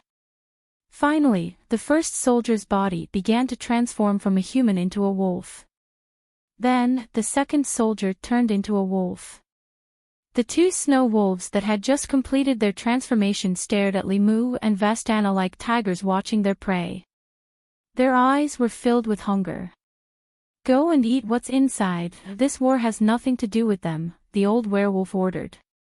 The two snow wolves looked at the two girls, but in the end, they turned back into the prison and began to devour the corpses. We are not beasts, the old werewolf said, at least we are rational. Even beasts would not eat the corpses of their own kind, Vestana said angrily. Yes, only humans will eat people. The old werewolf said, I have no choice but to do this. Werewolves can't eat the corpses of their own kind. If they eat the corpses of their own kind, they won't be far from death. However, in order to win this war, I can only eat the corpses of my own kind. In order to survive, they have just completed their transformation. If they can't eat, they will die quickly. Chapter 13-14. Do you think that we, the Belvos, started this war? The old werewolf said, this is all part of Kunka's conspiracy, and we, the Belvos, have no time to waste. In June, the snow and ice on the mountain will melt, and all of us will turn into snow wolves. This will continue until November, and we will return to our werewolf form. So we don't have time to waste. We must end this war as soon as possible. Why did that Kunka do this? To break the seal. The old werewolf said, before the Belvos came to this land, this place was already occupied by a group of demons. We fought with them for hundreds of years, and then we reached an agreement with the humans to eliminate these demons together and seal their leader, Kunka, into our bloodline. But that period of history is so far away that the humans have forgotten the oath they once made with us. The remnants of Kunka's tribe are plotting to hunt us down. As long as they kill enough Belvos, they can use our blood to break the seal. I took the initiative to enter this place and devour the bodies of my fellow tribesmen so that there won't be any future trouble. Of course, this will also allow me to increase my strength in a short period of time. Then I will cooperate with my tribesmen outside to destroy this base and kill all the soldiers. This is the only way to end this war. In other words, you are actually the invaders. Whatever you think, but aren't you humans the same? The old werewolf did not deny it. Once Kunka is resurrected, you will be banished from this snowy land forever. She used to be the ruler of this snowy land. The Belvos and humans sacrificed countless people to defeat Kunka, so we will never let this hard-won victory be overturned. But now, you humans are standing on the opposite side. Humans are no longer the barbarians of the past. The human army can crush everything, Vestana said firmly. Humans may be able to rule everything outside, but not here. The human army can't even enter this place, the old werewolf said indifferently. The old werewolf said indifferently. He was once a human and hid in the human society. His understanding of humans was no less than Limu and Vestana. Kunka is much scarier than you can imagine. In the era of Konka's existence, this place was a forbidden zone for other creatures. Any creature that entered this place could not leave alive. But the Belvos and humans still defeated Konka in the end, didn't they? They can still do it now. Your thinking is too simple. Defeating Konka is almost equivalent to starting a war. This is the border between the United States and Canada. Do you think the governments of these two countries would allow a war to happen within their borders? The old werewolf's tone suddenly paused as a wolf's howl seemed to come from outside. The war has begun. At the same time, Klaus and Wester were standing on a snow-covered cliff. Below the cliff was the military base. Phew. It's really cold here. Klaus shivered. Fuck you. Wester rolled his eyes at Klaus and tugged at his down jacket. You're the one who insisted on wearing this thin field outfit. How can I fight while wearing a down jacket? Klaus felt cold, but it was not to the point where he could not bear it. Mr. Wester, why don't you learn other spells, such as fire? That can bring me some warmth. The temperature below 20 degrees Celsius, coupled with the attack of the snowstorm, did cause some trouble for him, but it was not fatal. Their battle has begun, Klaus said with a pair of binoculars. It's about time to inform the president and the others. You call the president. I'll call Gaia and the others. No, the president just said not to call him tonight. It's 3 in the morning now. If you call him now, he might kill you. Klaus immediately refused. You asterisk shoal, that's an order. Mr. Wester, why don't you call? Wester did not want to call either. It was scary to disturb Qin Zhao's sleep. Especially since Fei Lai's belly was so big now, Qin Zhao almost stopped anything that could disturb her, especially the phone. Whatever. The military base below isn't that easy to break through. I believe they can last until dawn. God bless them. Wester did not plan on saving the people in the military anyway. If they died, so be it. I think the president knows a little wolf girl. Ha! Does the president know other werewolves? If we just stand by and watch, won't the guild leader blame us? There are so many werewolves in the world. That little wolf girl's fur color is different from these snow wolves, Wester said disapprovingly. Also, that little wolf girl is bigger than these snow wolves. The shape of her head is also different, so I'm sure that they're not from the same tribe. Hearing Wester's analysis, Klaus also heaved a sigh of relief. There were no written rules in the association, but everyone had an unspoken rule. They had to help each other. If they were related to each other's family, they had to help their family. For example, if Klaus saw Gaia's son Evans being bullied by other kids, he would also go and kick the kid's butt. Is there a big difference between each werewolf tribe? There are some obvious differences, but most of them are relatively normal. For example, these Belvos are obviously small werewolves. Generally, an adult werewolf is about 2.5 meters tall, but this group of werewolves is only 2 meters tall. But their speed is really fast, and in terms of defense, they are also stronger than ordinary werewolves. Those spiritualists are Konka's disciples, right? Are they the ones stirring up trouble behind the scenes? It should be them. Suddenly, a beam of light appeared in the distance. Klaus and Wester both realized that a figure had appeared in the distance. Roar! It was a Belvos werewolf. Wester and Klaus did not expect that a werewolf would run here and coincidentally run into them while the battle was so intense. This werewolf was smaller than an adult werewolf, around 1.7 meters tall. But since it was a werewolf, they could not judge its strength like normal people. All werewolves were dangerous to a certain extent. Chapter 13-15. The little werewolf clearly ignored West's warning and attacked West and Klaus directly. Klaus went forward and the little werewolf swung its claws at Klaus. But Klaus dodged it easily. He grabbed the little werewolf's arm and twisted it before kicking it. The little werewolf rolled several meters away. The intense pain almost made him unable to stand up. But he still stood up while enduring the pain. He was from the Beowulf tribe. How could he fall at the hands of others? The little werewolf encouraged himself. His claws moved unconsciously, as if he couldn't wait to tear apart the two humans in front of him. Little guy, if I wanted to kill you, you'd be dead already. Don't ask for trouble. A woof, the little werewolf responded to Klaus with an angry howl. The little werewolf pounced forward again, waving its claws even faster.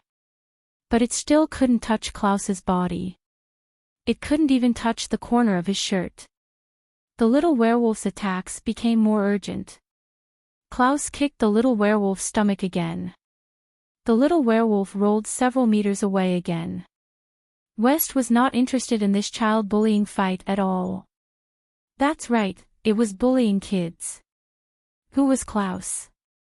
Before joining the supernatural organization, he was the elite of the elites in the Marine Corps. His combat skills weren't invincible, but he rarely had a match. After joining the supernatural organization, he'd been strengthened by Qin Zhao. His speed, strength, and reflexes were all beyond ordinary people. Klaus was too lazy to kill a kid. He wanted to see how long the little werewolf could last. West, on the other hand, looked at the battlefield below the cliff and took out his phone. Hey, Minister Leon, you need a military transport plane. No, West. Who do you think I am? Your subordinate. Leon received West's call in the middle of the night. His tone was somewhat dissatisfied. Of course, most of them were dissatisfaction towards West and a strong sense of enmity towards him. West's tone had completely climbed over him, which made him even more displeased.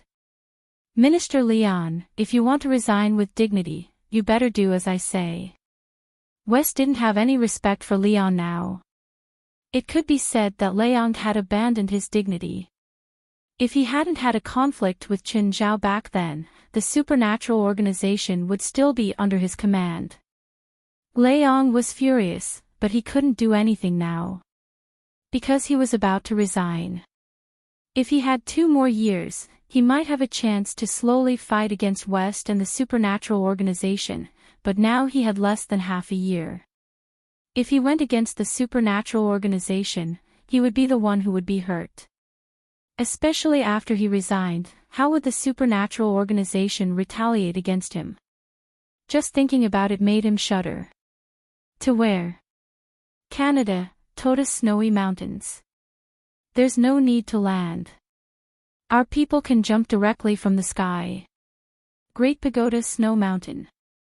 Leong raised his eyebrows. Didn't you reject my invitation? After some discussion, our president suddenly felt that we should contribute to the stability and peace of the region. The little scheme in Lei Ang's heart suddenly emerged. West, what's the situation at Tota's snowy mountains? It's not looking good. The werewolves have already launched an all-out attack on the military base. That's not the most troublesome thing. The most troublesome thing is that after our investigation, we realized that some hidden forces are involved. West didn't hide anything and told Qin Zhao the general situation. To put it bluntly, he was asking for credit. Lei Ang's heart raced. West, you're saying that there's a powerful demon sealed in that place. Is that so? Yes. Delay it for a while and release the demon. Leong said in a low voice. West's expression also changed slightly. He realized Leong's intention. Let the demon cause destruction. It's best if he causes casualties in the nearby towns. Then you can act in the name of the Anti-Terrorism Security Department. West laughed. You're too simple, Minister Leong. There are no towns within dozens of kilometers. The closest one is 240 kilometers away from Tota's snowy mountains. Also, we don't know if the demon called Kunkka has that much destructive power. West had rejected Lei Yang's request, but he had a deeper reason. Chen Zhao wouldn't allow this to happen. They could do nothing, but that didn't mean they could purposely let civilians die for their own purposes. If they did that, the entire organization would be divided. After all, most members definitely wouldn't allow this to happen. Lei Yang's idea was to let the higher-ups of the Anti-Terrorism Security Department know how serious the situation was. If they couldn't solve it, but the Anti-Terrorism Security Department could, then Lei Yang would be able to get enough credit. By then, he might not resign but get a promotion. West was willing to benefit from the supernatural organization. But that was only if the situation allowed it. He wouldn't destroy the unity of the organization. Chen Zhao trusted West not only because he was cunning. The main reason was that West was always clear-headed.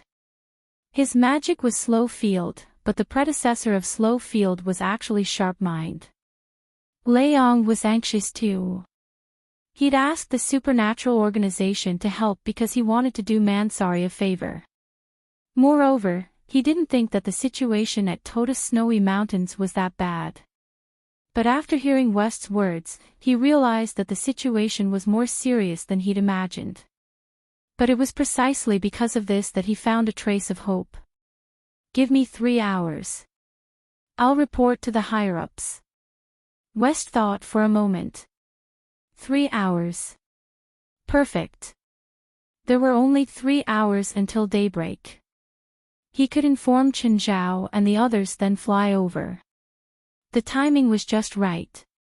Okay, 3 hours. West glanced at the battlefield below. The military base could still hold on for now. Of course, how long would it last would depend on how much ammo and firepower the base had. It also depended on how determined the Belvos were to take down the military base. Up until now, the Belvos hadn't really launched an all-out attack. They didn't seem to be willing to pay the price of more casualties. They'd been restraining their rhythm. But to West, this was the stupidest method. Not contributing to the military base in the shortest time possible would give them more time and increase the casualties.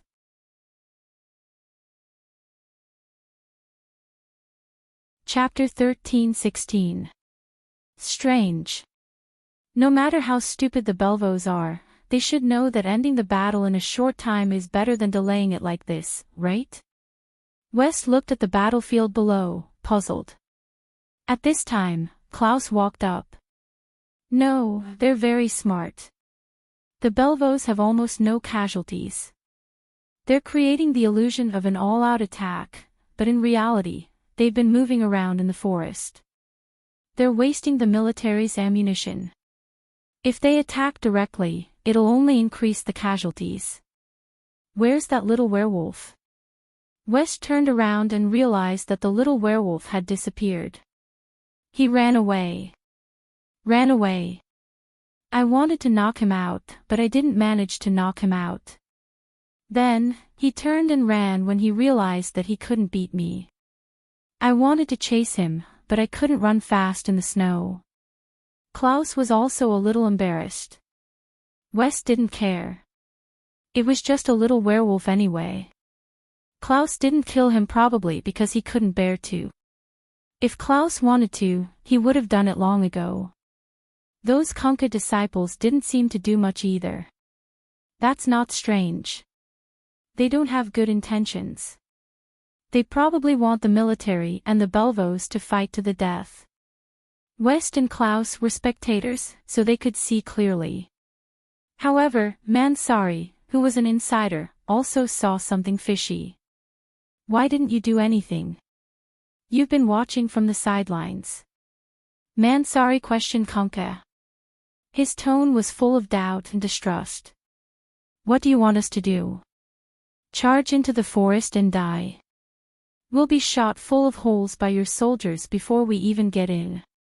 If those cunning bastards don't come out, there's nothing we can do. We don't have much ammunition left, Mansari said. We can't let them stall like this. I can't do anything either. If they could charge out with all their strength, the situation would be better. But if they don't come out, there's nothing I can do, Conca said helplessly. Conca finally understood. The Belvos had been tricked by them, but they weren't stupid. If one more of their clansmen died, Conca's seal would weaken. That was why they used this method to stall for time. They wanted the base to run out of ammunition before launching an all-out attack. The corner of Conca's mouth inadvertently revealed a trace of coldness. Mansari saw Conca's cold eyes and became even more wary of them. The battle had been going on for several hours. It was already 7 in the morning, but the sky was still gray and there was almost no light.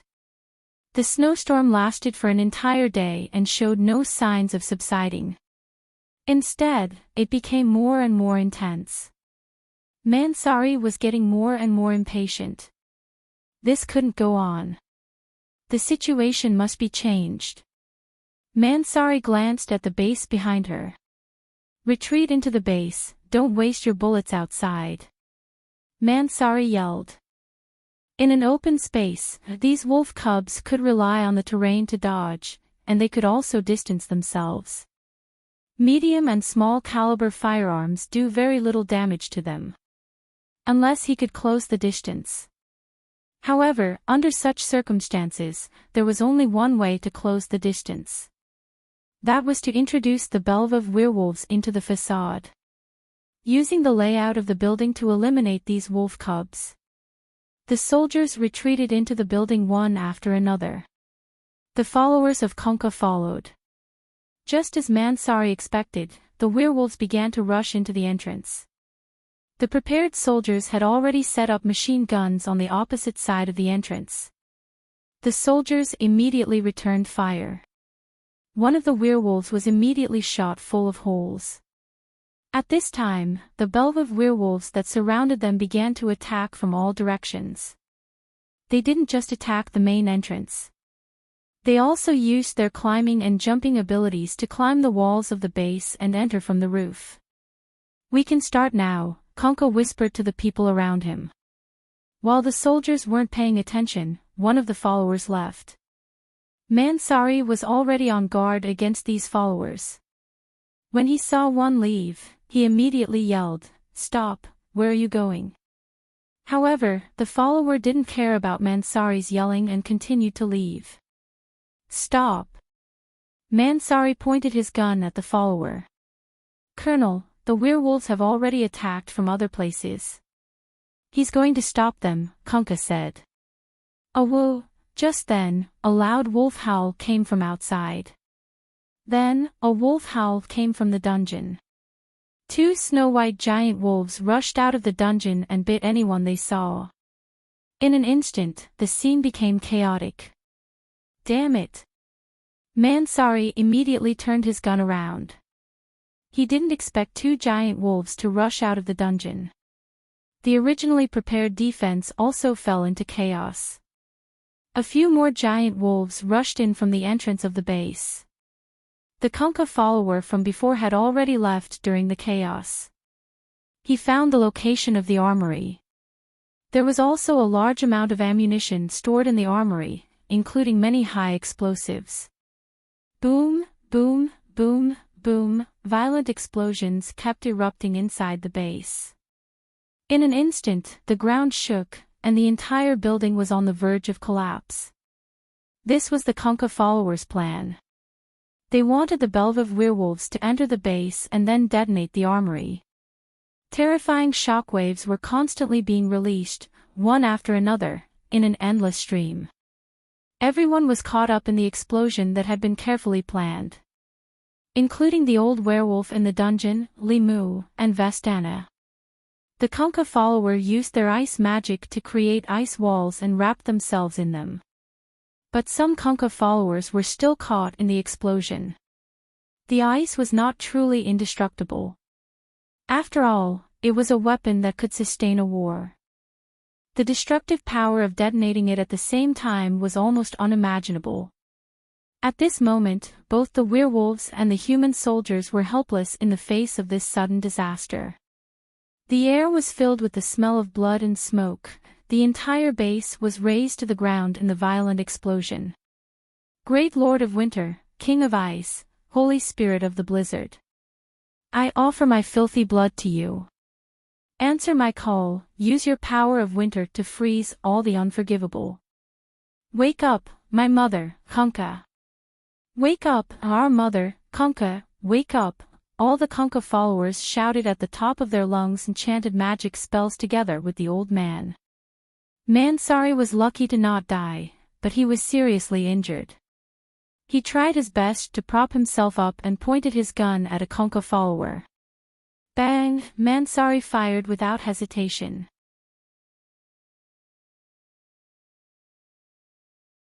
Chapter 13-17. Whoosh, whoosh, whoosh, Chen Zhao was woken up by the helicopter's roar. Chen Zhao glanced at Fei Lai beside him. She'd woken up too. Fei Lai's senses had become much stronger recently. Even the slightest movement would be noticed by her. Are they here for you? Darling. Sleep a bit more, Chen Zhao said.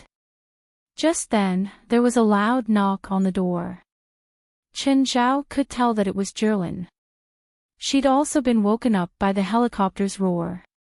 Dad, Mom, open the door, open the door.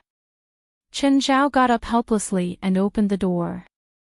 Jerlin immediately hugged Chen Zhao's leg. Dad, are you going out? Auntie Gaia is flying the plane outside. Little Jerlin had seen the helicopter outside.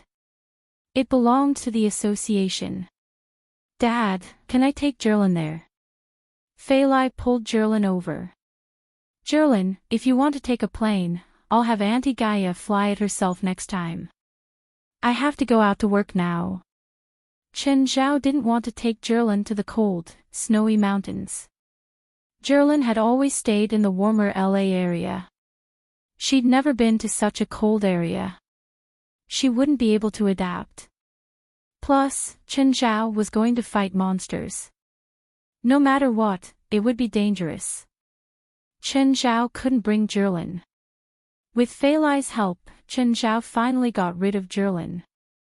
He boarded the helicopter. Gaia, why are you flying the helicopter? Where are they?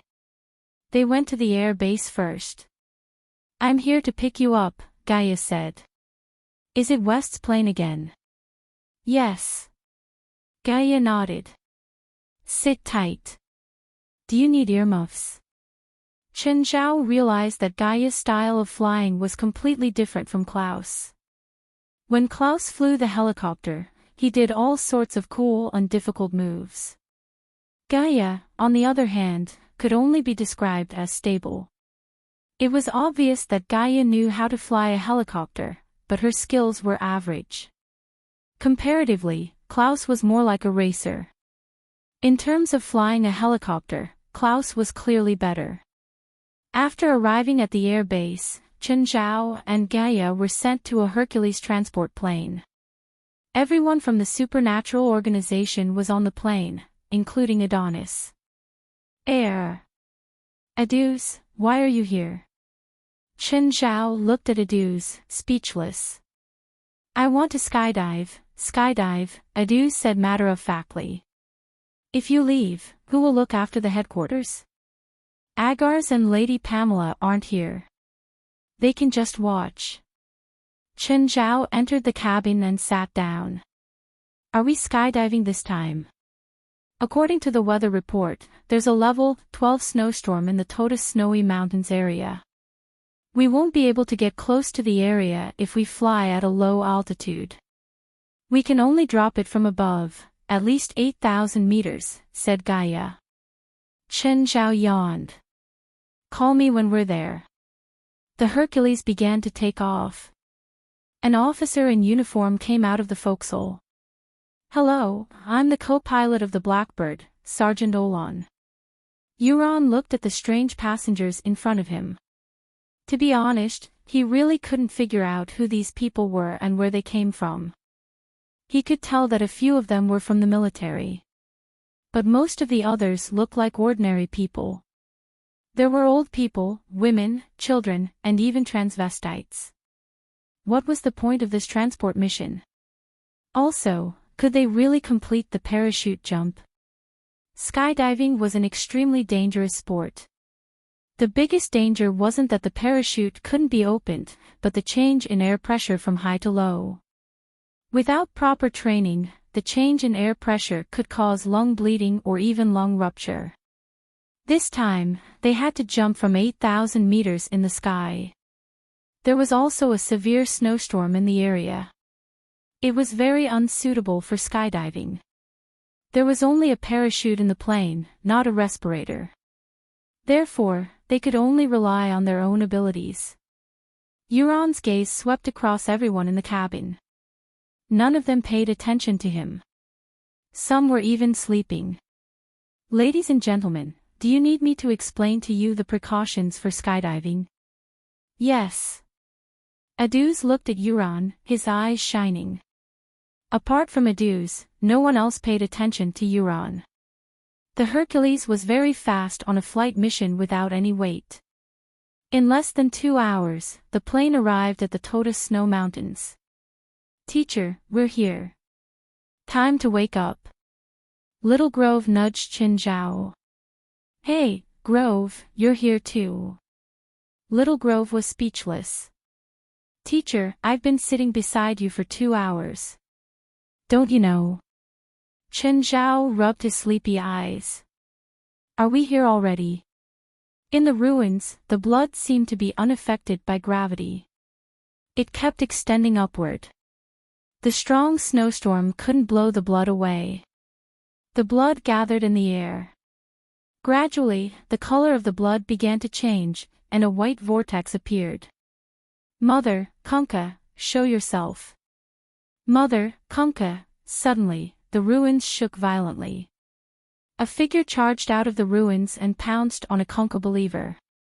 Mansari was shocked. So big. This werewolf is so big. The fallen believer's neck was bitten off by the werewolf before he could resist. The other Kunkka believers immediately fought back. The old Kunkka looked at the old werewolf. Rosenj, you lost. The old man clearly knew him. The old werewolf Rosenberg raised his head and looked at the white cyclone in the air. His eyes were filled with ruthlessness. Just then, more snow wolves and werewolves appeared. The explosion was fierce, but it wasn't enough to kill all the Belvov werewolves. Limu and Westana also crawled out from under Faith.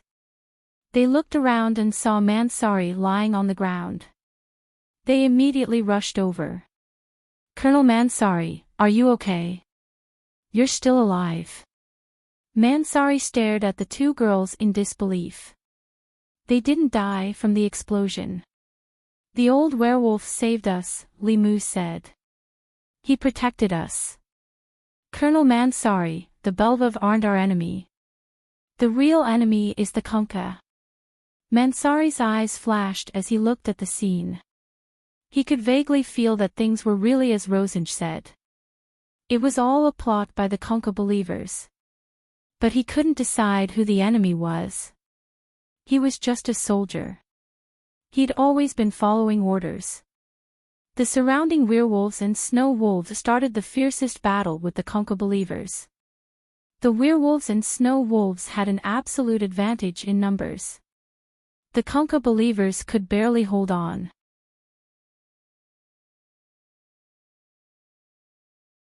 Chapter 13-18. Kunkka's followers were few in number. Facing the crazy werewolves, they could only retreat step by step. As the number of Kunkka's followers decreased, Elder Kunkka's chanting became faster and faster. Suddenly, the blizzard stopped. It stopped without any warning. Then, everyone felt something in the sky. Everyone raised their heads to look at the sky. A huge icicle had appeared in the sky. The icicle was at least 5 meters long. It was like a finely cut diamond with distinct edges, and it was shining with colorful light. Just as everyone was intoxicated by the huge icicle, something happened. The icicles suddenly exploded, and thousands of fragments turned into the densest blades, scattering in all directions. The snow wolves and werewolves fell instantly. The blood of the snow wolves and werewolves gathered in the cyclone above Elder Conka's head. Rosenberg was also hit by the icicle shards. A few bloodstains appeared on his snow-white wolf skin. However, he did not fall. Rosenberg roared and pounced towards the cyclone. Suddenly, a wave of air rippled out from the cyclone. Rosenberg, who was in midair, was also knocked back more than 10 meters by the wave of air. In the center of the cyclone, a woman appeared. A completely naked woman. This woman was extremely beautiful. Her hair was like silver threads, her face was like frost, and her eyes were blood red. Conka. Mother, welcome back. Conka, mother, welcome back. Is this woman Conka? Manzali stared at the woman. Conka's face was as cold as ice. His silver hair swayed even though there was no wind. Facing the roaring werewolves and snow wolves, Conka suddenly raised his arm and waved. Countless icicles appeared under the feet of the wolves and werewolves. Instant kill. Mansali's expression was extremely serious. What a terrifying woman. The blood of the wolves and werewolves was absorbed by the icicles. The icicles turned blood red. The corners of Conka's mouth finally curled up into a carefree smile, and he gently licked his lips. How many years has it been? Finally, I can drink blood again. Conka showed a longing expression. Awoo! Rosenberg roared and charged at Conka.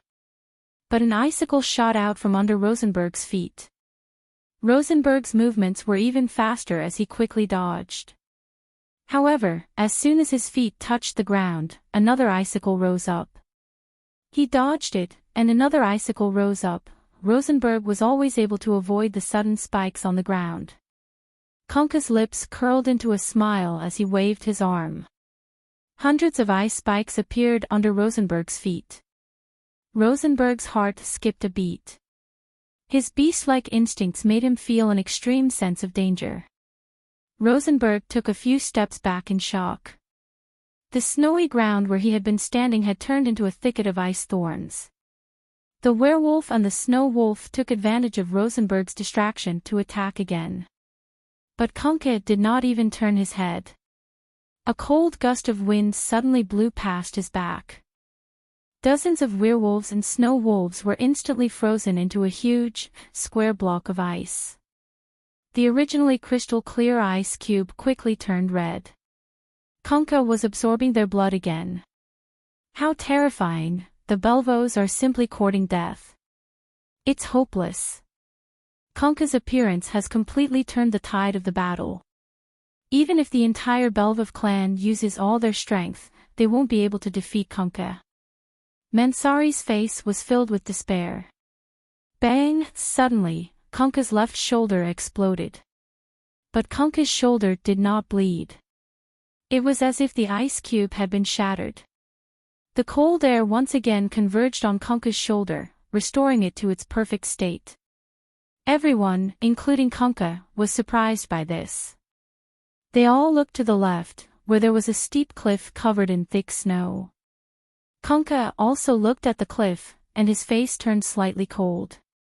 Suddenly, a huge icicle appeared above the cliff, and the icicle exploded in an instant. Klaus and West scrambled away from the scene. The two of them slipped and rolled down the snowy ground from the cliff. Mansari looked and saw that it was West and Klaus. They did not leave. They were here the whole time. Conka used the same trick again, and another icicle appeared above the two of them before exploding. Just as the ice shards shot toward West and Klaus, they suddenly stopped. It was as if time had stopped. Mansari's pupils shrank. What was going on? Was it magic? Klaus raised his sniper rifle and fired a bullet. Bang! Konka's head shattered. Finished. Everyone stared at Klaus and then at Konka, dumbfounded. The arrogant Konka was destroyed just like that. He was killed by a sniper just like that. The crowd did not know whether to be surprised or happy. But before they could react, Konka's head healed again. Several huge ice cones appeared around Konka's body and pointed at West and Klaus. Die! Whoosh! The ice cones shot toward the two. Dodge! West yelled. He could not block such a powerful attack with his field of sluggishness. The field of sluggishness was not omnipotent. The stronger the attack, the more it consumed his field of sluggishness. The two split up and fled to the left and right. Rosenberg couldn't care less about the background of these two people. He only knew that since they were Konka's enemies, they were his allies on the battlefield. Rosenberg charged at Konka. Konka was caught off guard and was knocked down by Rosenberg. But the next moment, Rosenberg's claw could not reach him. Because his claw was firmly held by Konka. Wolf pup, do you really think you can defeat me? Konka's strength was much greater than his. Her 10 fingers were all sharp ice thorns, and she swept them heavily at Rosenberg. 5 ghastly claw marks were left on Rosenberg's face. I've had enough of this farce. It's time to end it, Konka said coldly. At this moment, Konka's doppelgangers appeared one after another. There were countless of them in the sky and on the ground. Konka's doppelgangers began to attack every enemy on the scene. Boom! Suddenly, a flame descended from the sky. A woman covered in raging flames stood on the snowy ground. Everyone was shocked by this woman's sudden appearance.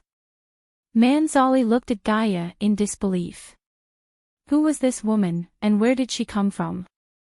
Gaia swung her flaming sword and spun in a circle. More than a dozen of Konka's doppelgangers were instantly killed. Another one to die. Konka looked at Gaia. Although Gaia's appearance was indeed impressive, Konka's expression did not change. She did not think that anyone could defeat her. Her doppelgangers were endless. No matter how strong Gaia was, she could not stop her doppelganger army. Suddenly, a parachute landed on her head and enveloped her completely. Everyone saw an old man land on the ground.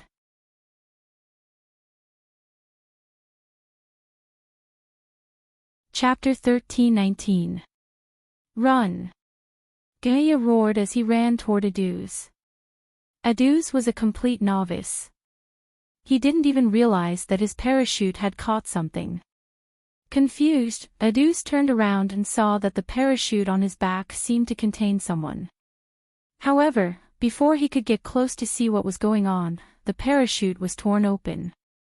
Countless ice spikes pierced out of the parachute. Konka's back was like a sea urchin. It was full of sharp, slender ice spikes. Konka's face darkened. No one would be happy after being insulted like this. Aduz was so frightened that he ran away. Konka pointed at Aduz, and countless Konka clones attacked Aduz. Suddenly, a bone spear fell from the sky and landed on Aduz's back. The moment the bone spear landed, a gray aura spread in all directions with the spear as the center. The clones that got close to the bone spear instantly melted into ice and snow. Another parachute dropped, and Helis landed on the ground smoothly. Numerous bone spears appeared around Helis and pointed in all directions. Mansari's heart jumped. She looked up at the sky. As expected, there were more than 10 parachutes descending. Were they all members of the supernatural organization? Had they predicted that things would develop like this? Was that why they were prepared? Chen Zhao finally landed. He took off the parachute and loosened his shoulders. When Li Mu and West saw him, they couldn't help but be stunned. Professor Chin. That's Professor Chin. How did he get here? Wait. Look at that person. Isn't that Lit Grove? Lit Grove was quite famous in the school, so there were quite a few students who knew him. Limu and Westana really couldn't understand why Qinzhao and Lit Grove would appear here.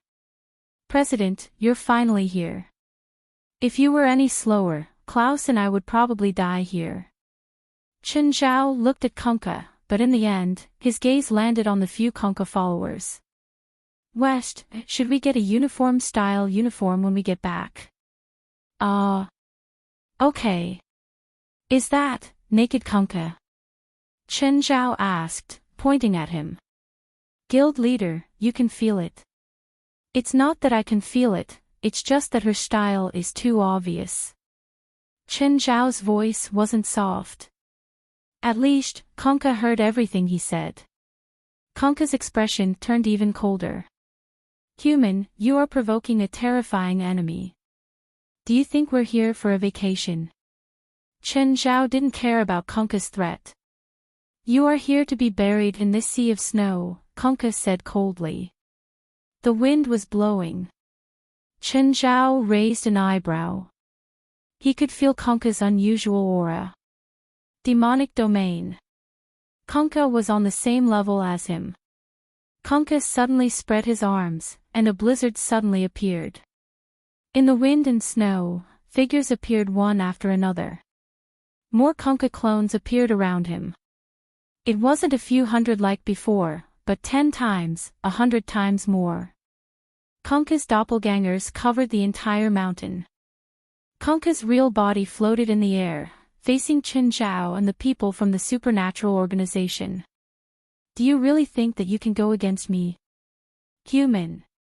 Qinzhao narrowed his eyes at Kunkka. The blizzard was her demonic domain. The Belviv werewolf, Mansari, Limu, and Westana looked at Kunkka's clones. They finally understood why Kunkka was so terrifying. We're dead, humans can't win at all. We're dead. Limu and Westana had the same thought. With so many clones, they could all die if they piled up. Mansari's expression was also very ugly. She even felt a bit regretful. If she hadn't rejected the supernatural organization's kindness before Kunkka broke the seal, things might not have turned out like this. But because of her stubbornness, Kunkka's seal had been broken in the end. From the moment Kunkka broke the seal, they were destined to lose. They had completely lost. The power that Kunkka had displayed wasn't something that humans could defeat. Here, I have boundless power. You can't beat me. Kunkka looked down at Qinzhao. Qinzhao looked at Kunkka. Here. In other words, she hadn't truly reached the state of emptiness. She still needed the help of the Great Snow Mountain to be able to cast this doppelganger spell. For someone like Qinzhao, he could run around with his little world. But Kunkka was much stronger than Count Mosa. Kong Mosa had a demonic domain, but he didn't have his own spell. On the other hand, Kunkka hadn't completely reached the state of emptiness, but she already had her own spell. She'd reached this level with her own power, not Kong Mosa's opportunistic method. Qinzhao secretly took out an angelic crystal. To Qinzhao's disappointment, Kunkka didn't move at all. Wasn't she affected? She wasn't a demon. Kunkka didn't notice Qinzhao's actions. Or rather, she didn't care about Qinzhao's group at all. She didn't think that anyone here could defeat her. Kunkka ordered, kill. Leave no one alive. Countless clones charged toward the supernatural organization's front line like a flood. The supernatural organization members moved too.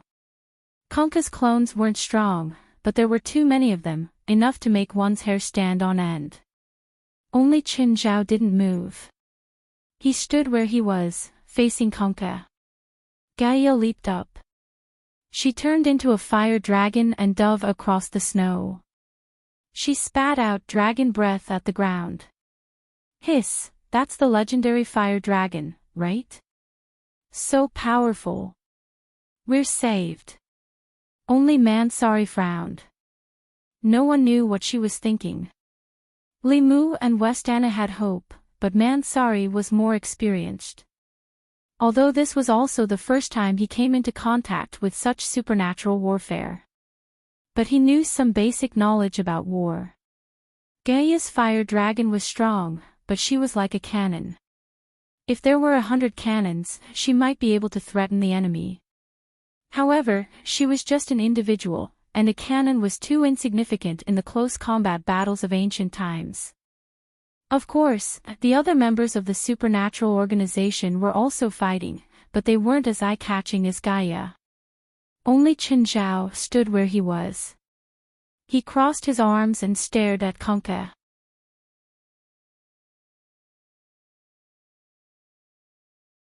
Chapter 13:20. They're more tenacious than you think. They won't be defeated so easily. What a joke. They'd all been in the Tower of Trials before. If they couldn't even last a few minutes, they might as well go back to their mother's wombs. Kunkka's clones weren't too strong. They weren't as strong as the monsters on the first level. Even Adu's wouldn't retreat. Kunkka's only advantage was numbers. Kunkka frowned.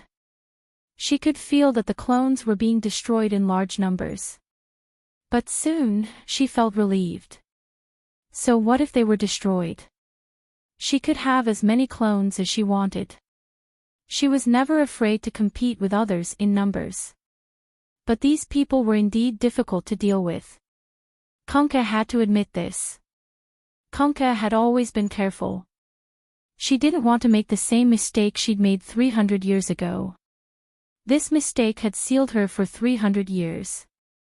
Kunkka looked at Chen Zhao. Was this guy really not worried at all? Or did he still have hope for the current situation? Just then, there was another change on the Belvos side.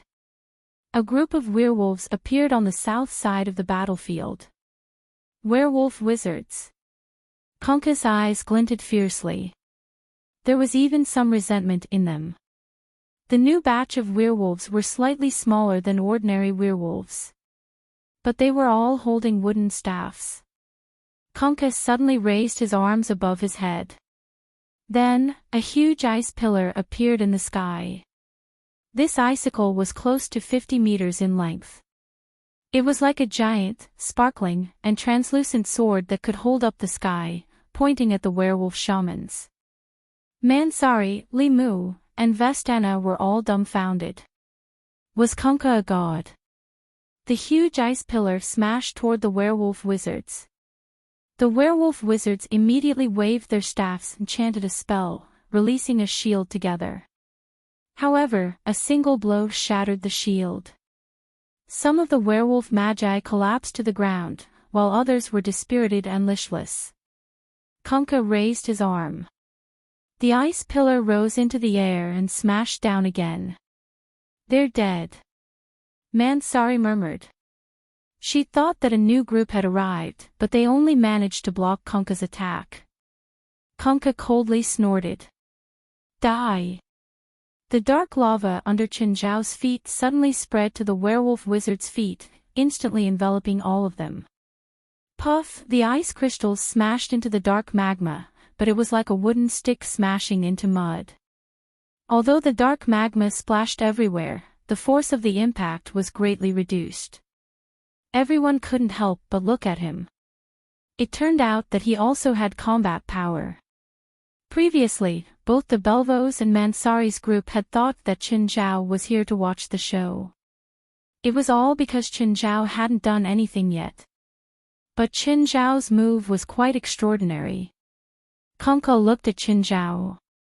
Under her control, the ice crystal changed directions and flew toward Chen Zhao. The huge ice crystal was about to hit Chen Zhao. Chen Zhao didn't dodge. Instead, he punched the ice crystal. Bang! Half of the ice crystal shattered. Chen Zhao kicked the remaining half of the crystal. The ice crystal flew back to Kunkka, and half of Kunkka's body was instantly sliced off. The ice crystal was still flying backward. The 100-ton ice crystal flew for hundreds of meters before landing in an arc. The Belvov werewolf, Mansari, Limu, and Vestana were all dumbfounded by the terrifying force. Konka's body had been sliced in half, but she'd recovered once again. She didn't seem to be injured at all. This time, Konka finally looked at Qinzhao. Compared to the group of werewolf magi who had long since weakened, this person in front of him was the true enemy. Konka finally didn't hold back anymore. A terrifying aura was completely released from her body. Konka's body was surrounded by a white mist. Huge ice crystals appeared above Konka's head, all pointing diagonally at Qinzhao. In the eyes of the Belvos and Mansari, Konka was like an inviolable god. She was high in the sky, looking down at the tiny enemy below. And that insignificant enemy was Qinzhao. He couldn't win. Humans couldn't defeat gods. Even if they all hoped that Qinzhao could win. But they'd seen how terrifying Konka was. Amidst the biting cold wind, these two people seemed to be about to engage in an unfair duel. Go! Konka waved her arm and pointed at Qinzhao. A dozen huge ice crystals shot at Qinzhao. Each ice crystal weighed hundreds of tons. With the boost of speed, it was even more unstoppable. Qinzhao moved too. He quickly threw a few punches. Some of the ice crystals were instantly shattered by Qinzhao. Ice shards filled the sky. President, do your best. Aduz was probably the most relaxed person here. No, he wasn't relaxed either. He was at the back, but he still had to fight against the blizzard. He was a bit regretful. It was so cold here, Los Angeles was indeed more comfortable. He'd come here just to experience parachuting. He couldn't interfere in the battle either. He could only cheer for Qinzhao from the back. A patch of dark lava appeared behind Aduz. It wasn't a lot, but it was enough to protect him from Qinzhao and Konka's battle. Qinzhao still had some strength left. He also believed that Konka hadn't gone all out either. President, press that little bitch to the ground and ravage her. Since when did Aduz become so bad? I learned it from the president. Klaus and the lightning team worked well together. Fighting against Konka's clones wasn't enough to make them feel pressured. Compared to the first level of the Tower of Trials with 5 people, Konka's clones weren't difficult at all. At least before they reached their limits, they wouldn't feel pressured. Konka pulled back his arms and pushed his palms forward, as if he was throwing something with both hands. Above their heads, a huge icicle appeared. This icicle was bigger than any of the previous ones. It was as big as a building. Qinzhao raised his right arm. The moment the ice pillar fell, a beam of white light shot out. The ice pillar evaporated instantly. Konka's chest heaved, but he quickly calmed down. It's indeed a demon's domain, Qinzhao mumbled. He'd used so much magic power, but he'd recovered so quickly. Everyone stared at Qinzhao and Konka nervously. The battle between the two was too shocking, but everyone could feel that the two of them were still holding back. The Belvov werewolves were even more incredulous because they knew better than anyone else how terrifying Konka was.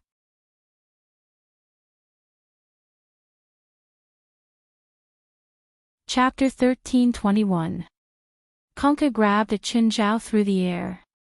Instantly, a terrifyingly low temperature engulfed Qinzhao. It might only be a fraction of a second. Qinzhao was sealed in a square block of ice. Everyone sucked in a breath of cold air. Had the battle been decided just like that? The next moment, the ice cracked and Qinzhao walked out unscathed. The dark lava suddenly shot toward Konka and grabbed him tightly. The dark lava had wanted to corrode Konka. Konka wasn't like the normal opponents Qinzhao had faced in the past. The dark lava couldn't corrode Konka at all. Qinzhao immediately changed tactics. He grabbed Conka and smashed his head with a punch. Conka's body also turned into ice water. The next moment, the ice water reformed in the distance and turned back into a human shape. As expected, an empty enemy wouldn't be defeated so easily. Even if the opponent wasn't truly empty.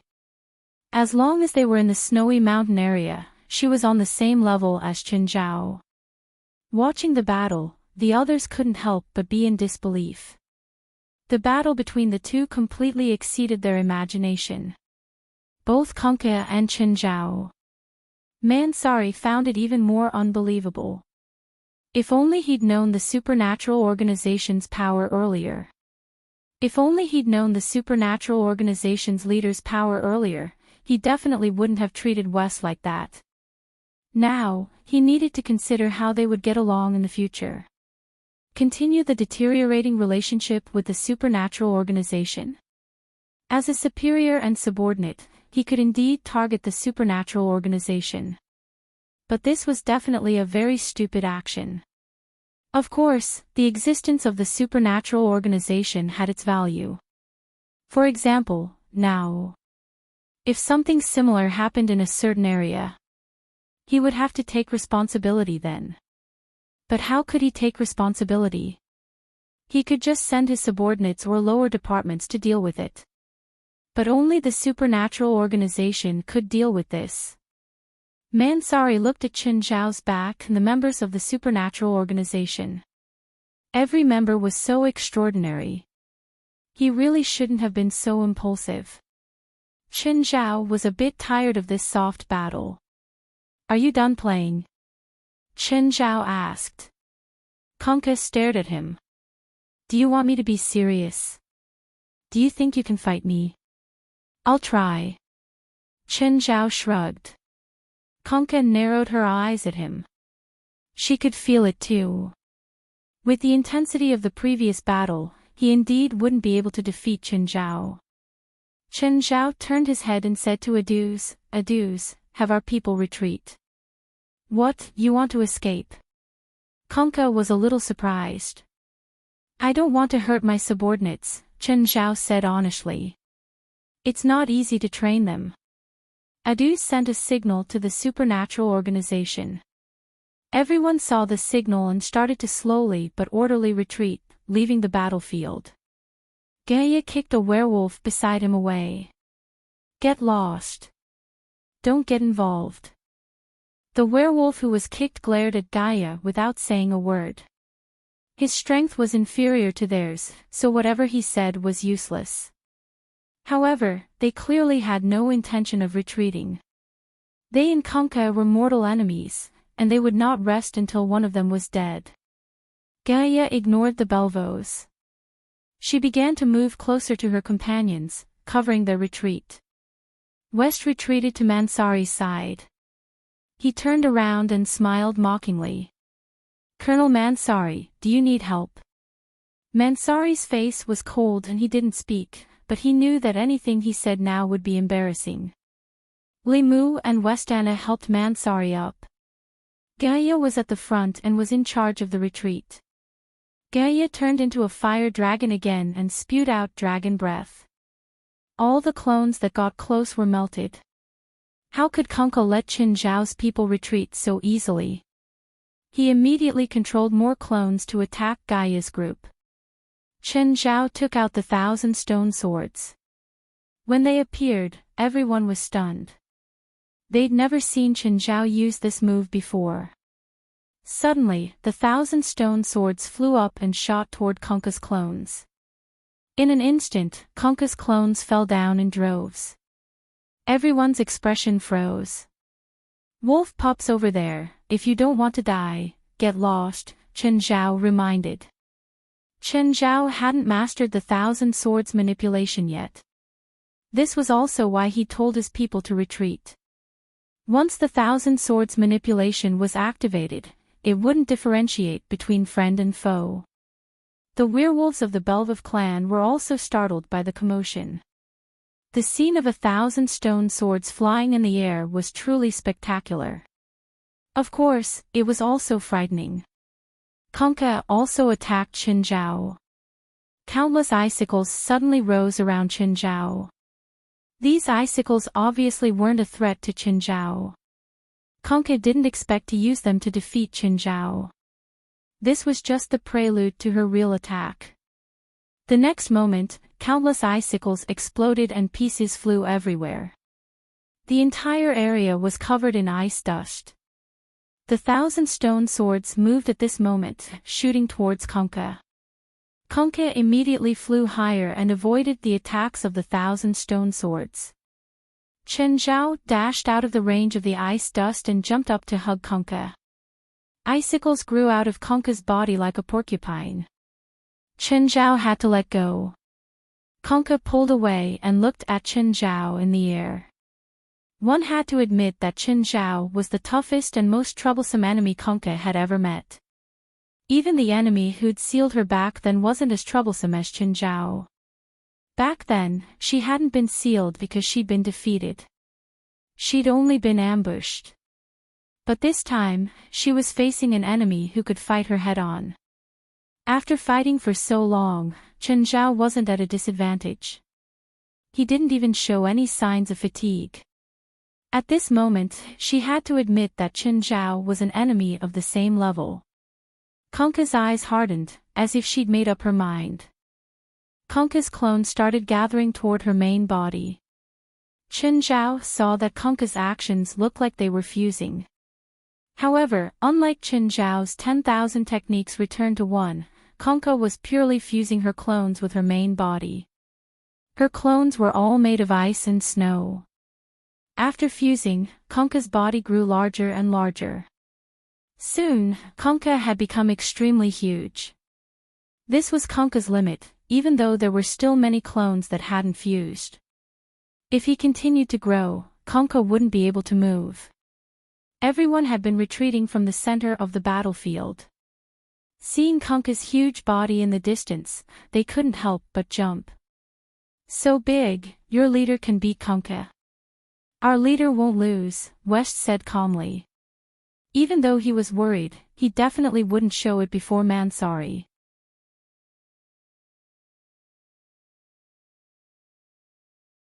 Chapter 13:22. Looking back from Munsaw's distance. One could vaguely see a small figure in the air confronting the giant. The giant was really too tall. It was clearly 3 or 4 times taller than the surrounding trees. The trees in the snowy region were at most a dozen meters tall. In that case, the giant was at least 60 meters tall. Qin Zhao, on the other hand, was much smaller. But when they clashed for the first time, Conca was at a disadvantage. Everyone saw the giant get knocked down. This made everyone feel as if they were watching an extremely realistic movie scene. After a few seconds, the impact came too. The impact brought up a wave of snow and rushed toward them. Thankfully, they were far enough from the center of the battlefield. The impact was strong, but it wasn't enough to cause harm to people at this distance. Even so, they were still shaken to the core. If they were half as far away, they would definitely die from the impact. Conca didn't expect that even though he turned into a giant, he would still be suppressed by Qin Zhao. Just how much power was hidden in this tiny body? Conca swept his foot out again. Qin Zhao didn't dodge. Instead, he kicked toward Conca's foot. Instantly, Conca's leg was broken. But soon, Conca's clones fused in again and repaired Conca's leg. An icicle appeared beside Conca. Conca grabbed the icicle and smashed it at Qin Zhao like a baseball bat. This time, Qin Zhao didn't take it head-on. Instead, he flew higher to avoid the icicle's radius. Then, he turned and charged at Conca. Bang! Conca's huge body was crushed by Qin Zhao. Like a skyscraper collapsing, the impact swept in all directions again. 10,000 techniques returned to one. Qin Zhao's power instantly increased and he punched. Conca's huge body instantly cracked, and it completely collapsed. The impact of this punch was also unprecedented. It even caused an avalanche. The surrounding crust was slightly deformed. Even Kunkka felt danger now. She wasn't truly immortal. She could still die. Kunkka immediately broke free from his collapsing body and reformed. He couldn't let this human get close. He couldn't have any close contact with him. He had to distance himself. Kunkka's magic exploded. Dozens of icicles fell from the sky. But Qin Zhao was already charging at Kunkka. He wasn't going to play anymore. From the moment he activated 10,000 techniques returned to 1, he started to get serious. By now, both his speed and strength had reached their peak. Before Kunkka could dodge, Qin Zhao was already right in front of him. The fist landed on Kunkka's body, and Kunkka's body crumbled again. Qin Zhao saw that there was a core in Kunkka's broken body. The surrounding ice dust was rapidly gathering toward this core. Qin Zhao could end it immediately. But Qin Zhao didn't do that. After Kunkka reformed, he quickly pulled away from Qin Zhao. She felt a sense of danger, completely different from the feeling of being sealed 300 years ago. Although she had been sealed, the human witches and the Belvos could do nothing to her. But this time, it was different. She felt death. Kunkka's eyes became serious. She felt that her weakness had been discovered. If it was an ordinary person who discovered her weakness, it wouldn't matter. Even if those people knew her weakness, they wouldn't be able to pose a threat to her. But Qin Zhao was different. This human had power that was above him. I'm done. Qin Zhao suddenly lost interest. Kunkka wasn't as strong as he thought. Seeing Qin Zhao suddenly turn around, Kunkka was confused. You want to escape? Qin Zhao stopped and turned to Kunkka. Are you sure you want me to kill you? If you can do it, why don't you kill me? There's a saying in China, Qin Zhao replied. Qin Zhao had considered many things. If it was like what he thought in the past, he would definitely eliminate all evil. But now, Qin Zhao had to consider more problems. Kunkka's expression wasn't so good. She had survived not because of her own power, but because Qin Zhao had let her live. Hide in the mountains. If I receive an order to kill you next time, you won't be so lucky. Everyone realized that the battle had calmed down. Even the snowstorm had stopped. Everyone was waiting anxiously. Finally, they saw Qin Zhao.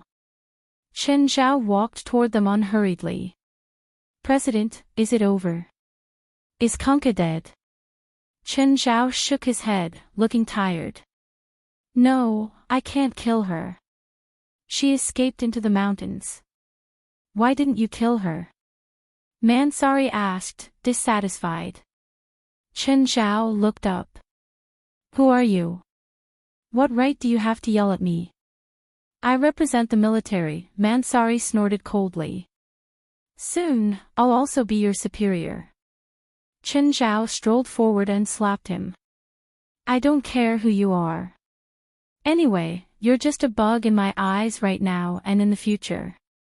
Mansari covered his face. The burning sensation kept irritating him. What was even more intolerable was that this slap was given to him by his future subordinate. I'm going to squash you like a bug. Qin Zhao looked down at Mansari. You have to show enough respect to me and the supernatural organization.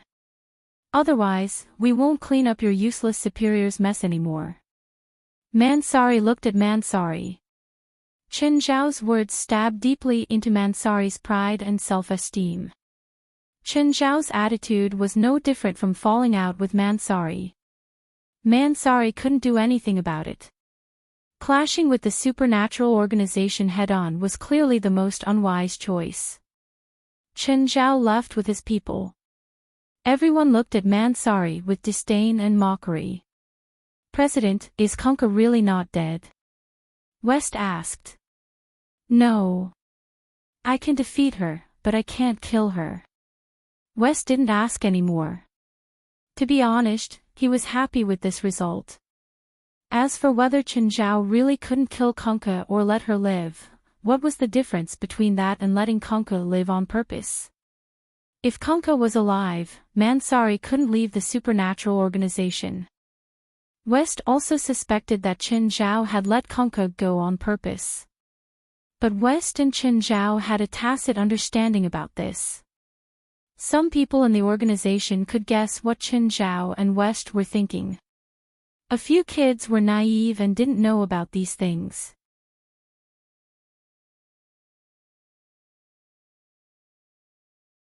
Chapter 1323. The people of the supernatural organization immediately became alert and got into a fighting stance. But West waved his hand, gesturing for them to relax. He didn't think that the Belvos were here to find trouble. Finding trouble depended on who they were. They could face the military head-on because the military couldn't do anything to them. But if they went head-to-head with the supernatural organization, they would be massacred. This group of people were not good people. Go and ask them what they want, Chen Zhao said to West. West walked up. What's the matter? Sir, we want to talk to your president, a Belvos in human form said. He clearly didn't want the supernatural organization to misunderstand. Because they knew very well how powerful the supernatural organization was. Plus, they didn't have any actual conflicts with the organization. You can tell me directly, West said.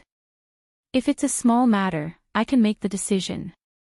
If I can't make the decision, I'll pass it on to the president. West's answer was very cunning. His words were useless. The representative of the Belvos wanted to talk to Chen Zhao more. But now, they didn't have the initiative. We, the Belvos, have been living here for hundreds of years, the representative of the Belvos said straightforwardly. We have never stirred up trouble. I hope we can return to our homeland, and we hope to receive the protection of the supernatural organization. We are powerless against Kunkka. Most of the Belvos had transformed into humans and lived in a small town at the foot of Mount Toda. They relied on skiing tourists to make a living. If Kunkka's followers hadn't caused trouble, they'd still be living like normal people. So, to be honest, they were actually the most innocent. Although West sympathized with them, he could not make the decision on this matter. Even the supernatural organization couldn't help. It depended on the military's attitude. Wait a moment. I'll discuss it with the president. West turned back to Chen Zhao and told him the Belvos' request. Should we care about them?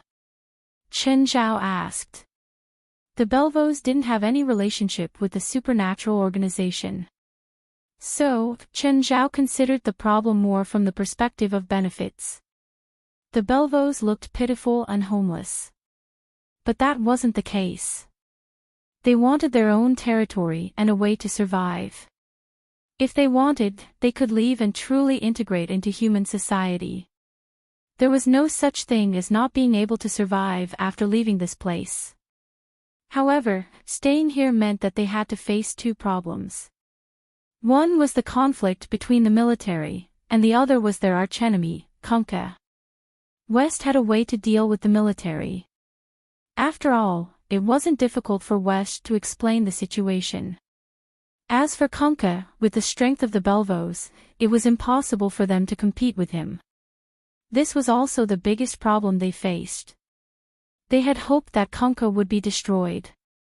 But now that Kunkka wasn't dead, their hopes were dashed.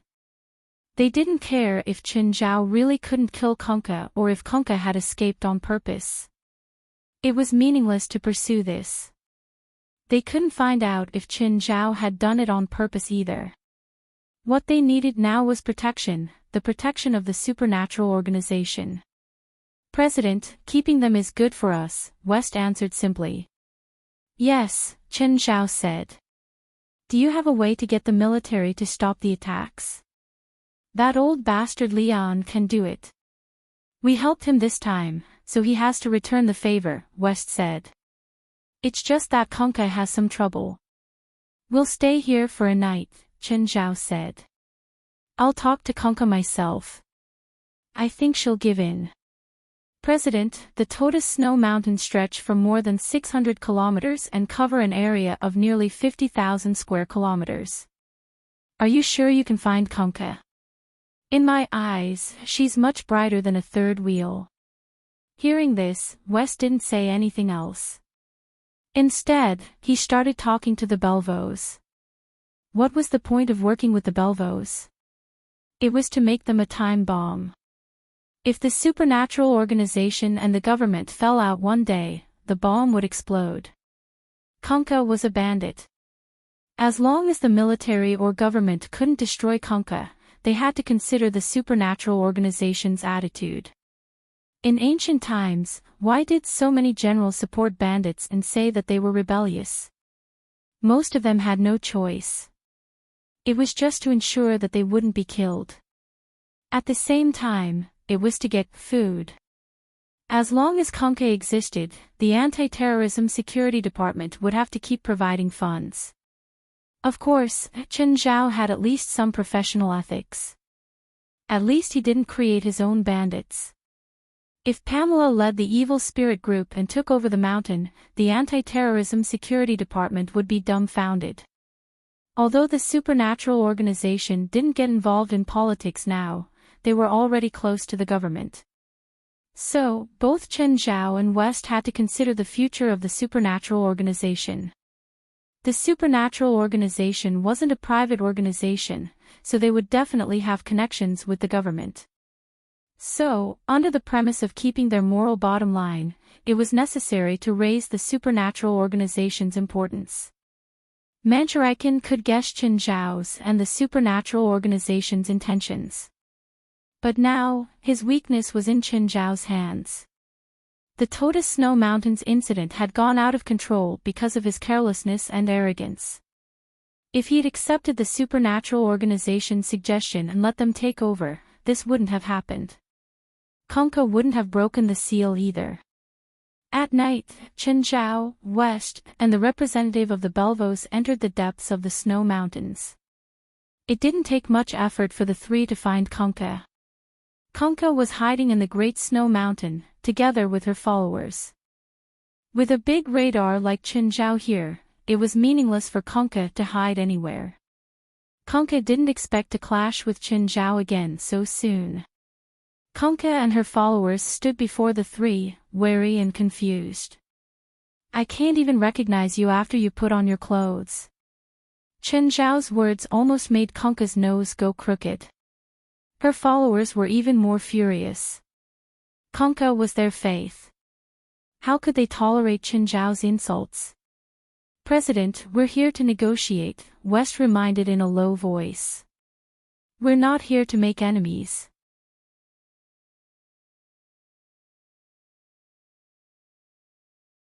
Chapter 13:24. Long time no see. Conca looked at Chen Zhao. Was this human crazy? They'd only been apart for less than 12 hours. More accurately, it had only been 10 hours and 51 minutes. Unlike Conca's followers, Conca was extremely calm now.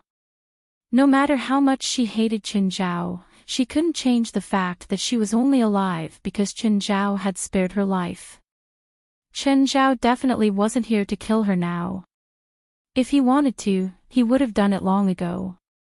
Of course, Conca knew that she didn't have the initiative right now. Unless she wanted to die. Conca didn't want to die, so she could only suppress her anger and hatred. Tell me what you want. Conca ignored the representative of the Belvos standing beside Chen Zhao. West walked up. Miss Conca, we want to sign an agreement with you. The supernatural organization and me. Us too. The representative of the Belvos said angrily. Conca had clearly seen through his background, but she'd purposely ignored him. This infuriated him. But what could he do? The Belvos were too weak.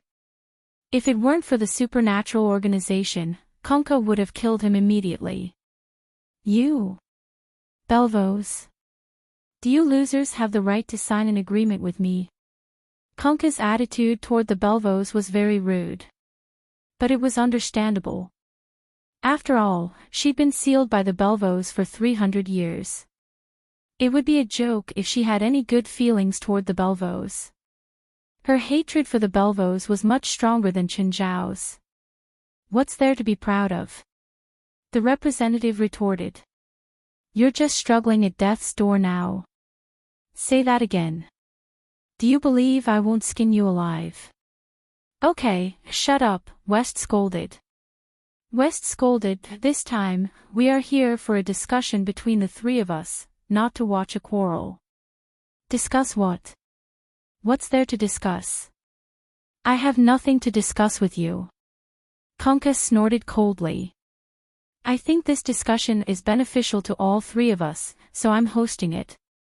If you think there's nothing to discuss, then fine. Let's start an all-out war. West's attitude was even more unyielding. Just as the saying goes, the fist is the greatest reason. Chen Zhao and him weren't here to reason. They were here to set the rules. Conka's face darkened. What do you want to talk about? You and your followers, as well as the Belvov clan, the division of territory in the Totus Snow Mountain, and the rules.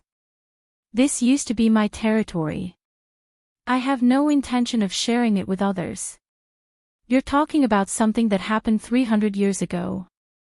If you still think like that, then you'll either die here or be banished from the Great Pagoda Snow Mountain. Conka stared at Chen Zhao and West angrily. How so? Conka finally relented. Conka was not stupid. Even if she was out of touch with the times for 300 years, it did not mean that she was a fool. Moreover, she had so many loyal followers. Her previous tough attitude was just to fight for more benefits for herself. West took out the map of the Great Snow Mountain Range that he had prepared earlier. With this line as the division, this place will belong to you. The Belvov clan will return to their territory.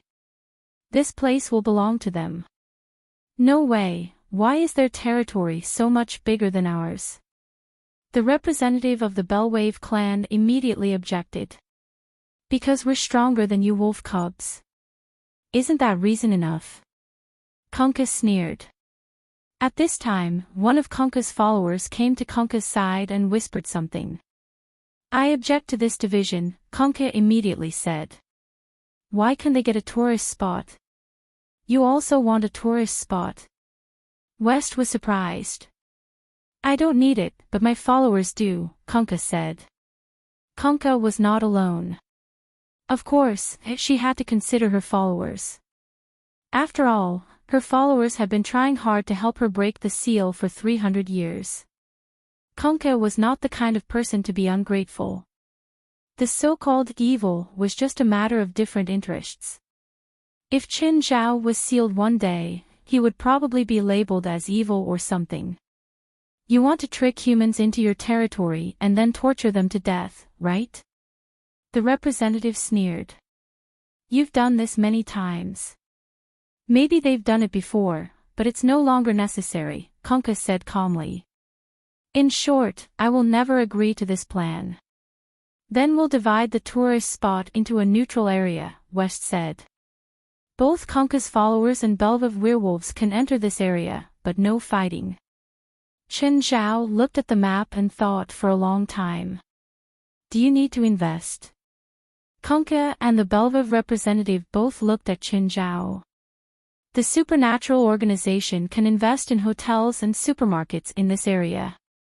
Chen Zhao did not know how to do business, but he knew the basic business rules. The Great Snow Mountain Range had many tourists every year, but it had almost no basic facilities. Most of the time, tourists would need to rent a house in the town. Previously, the residents here were mostly Belvov.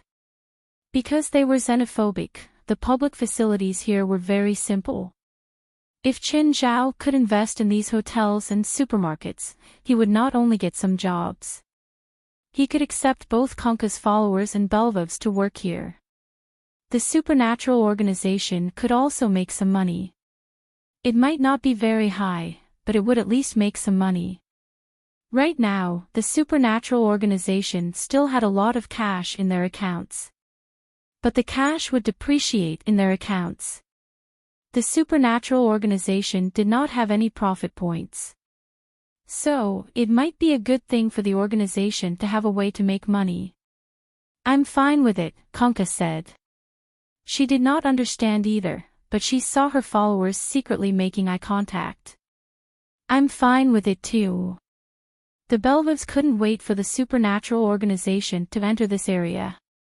Only in this way could their safety be guaranteed. Moreover, the Belvivs weren't rich. Because they rarely interacted with the outside world, many of them worked as lumberjacks or provided food and lodging for tourists to earn a meager income. Their first request was to return to their original land and avoid Conka's revenge. Of course, they would be happy to see the supernatural organization enter this area. Also, my territory needs to expand and be connected to the neutral area. You're tuning into the LoveLore Library YouTube channel. We're so grateful for your support, and don't forget to subscribe to join us on this incredible journey through captivating stories. Your generosity through donations truly makes a world of difference, as it's the primary source of revenue that allows me to expand and enhance this channel for you. Thank you from the bottom of my heart for being a part of this adventure.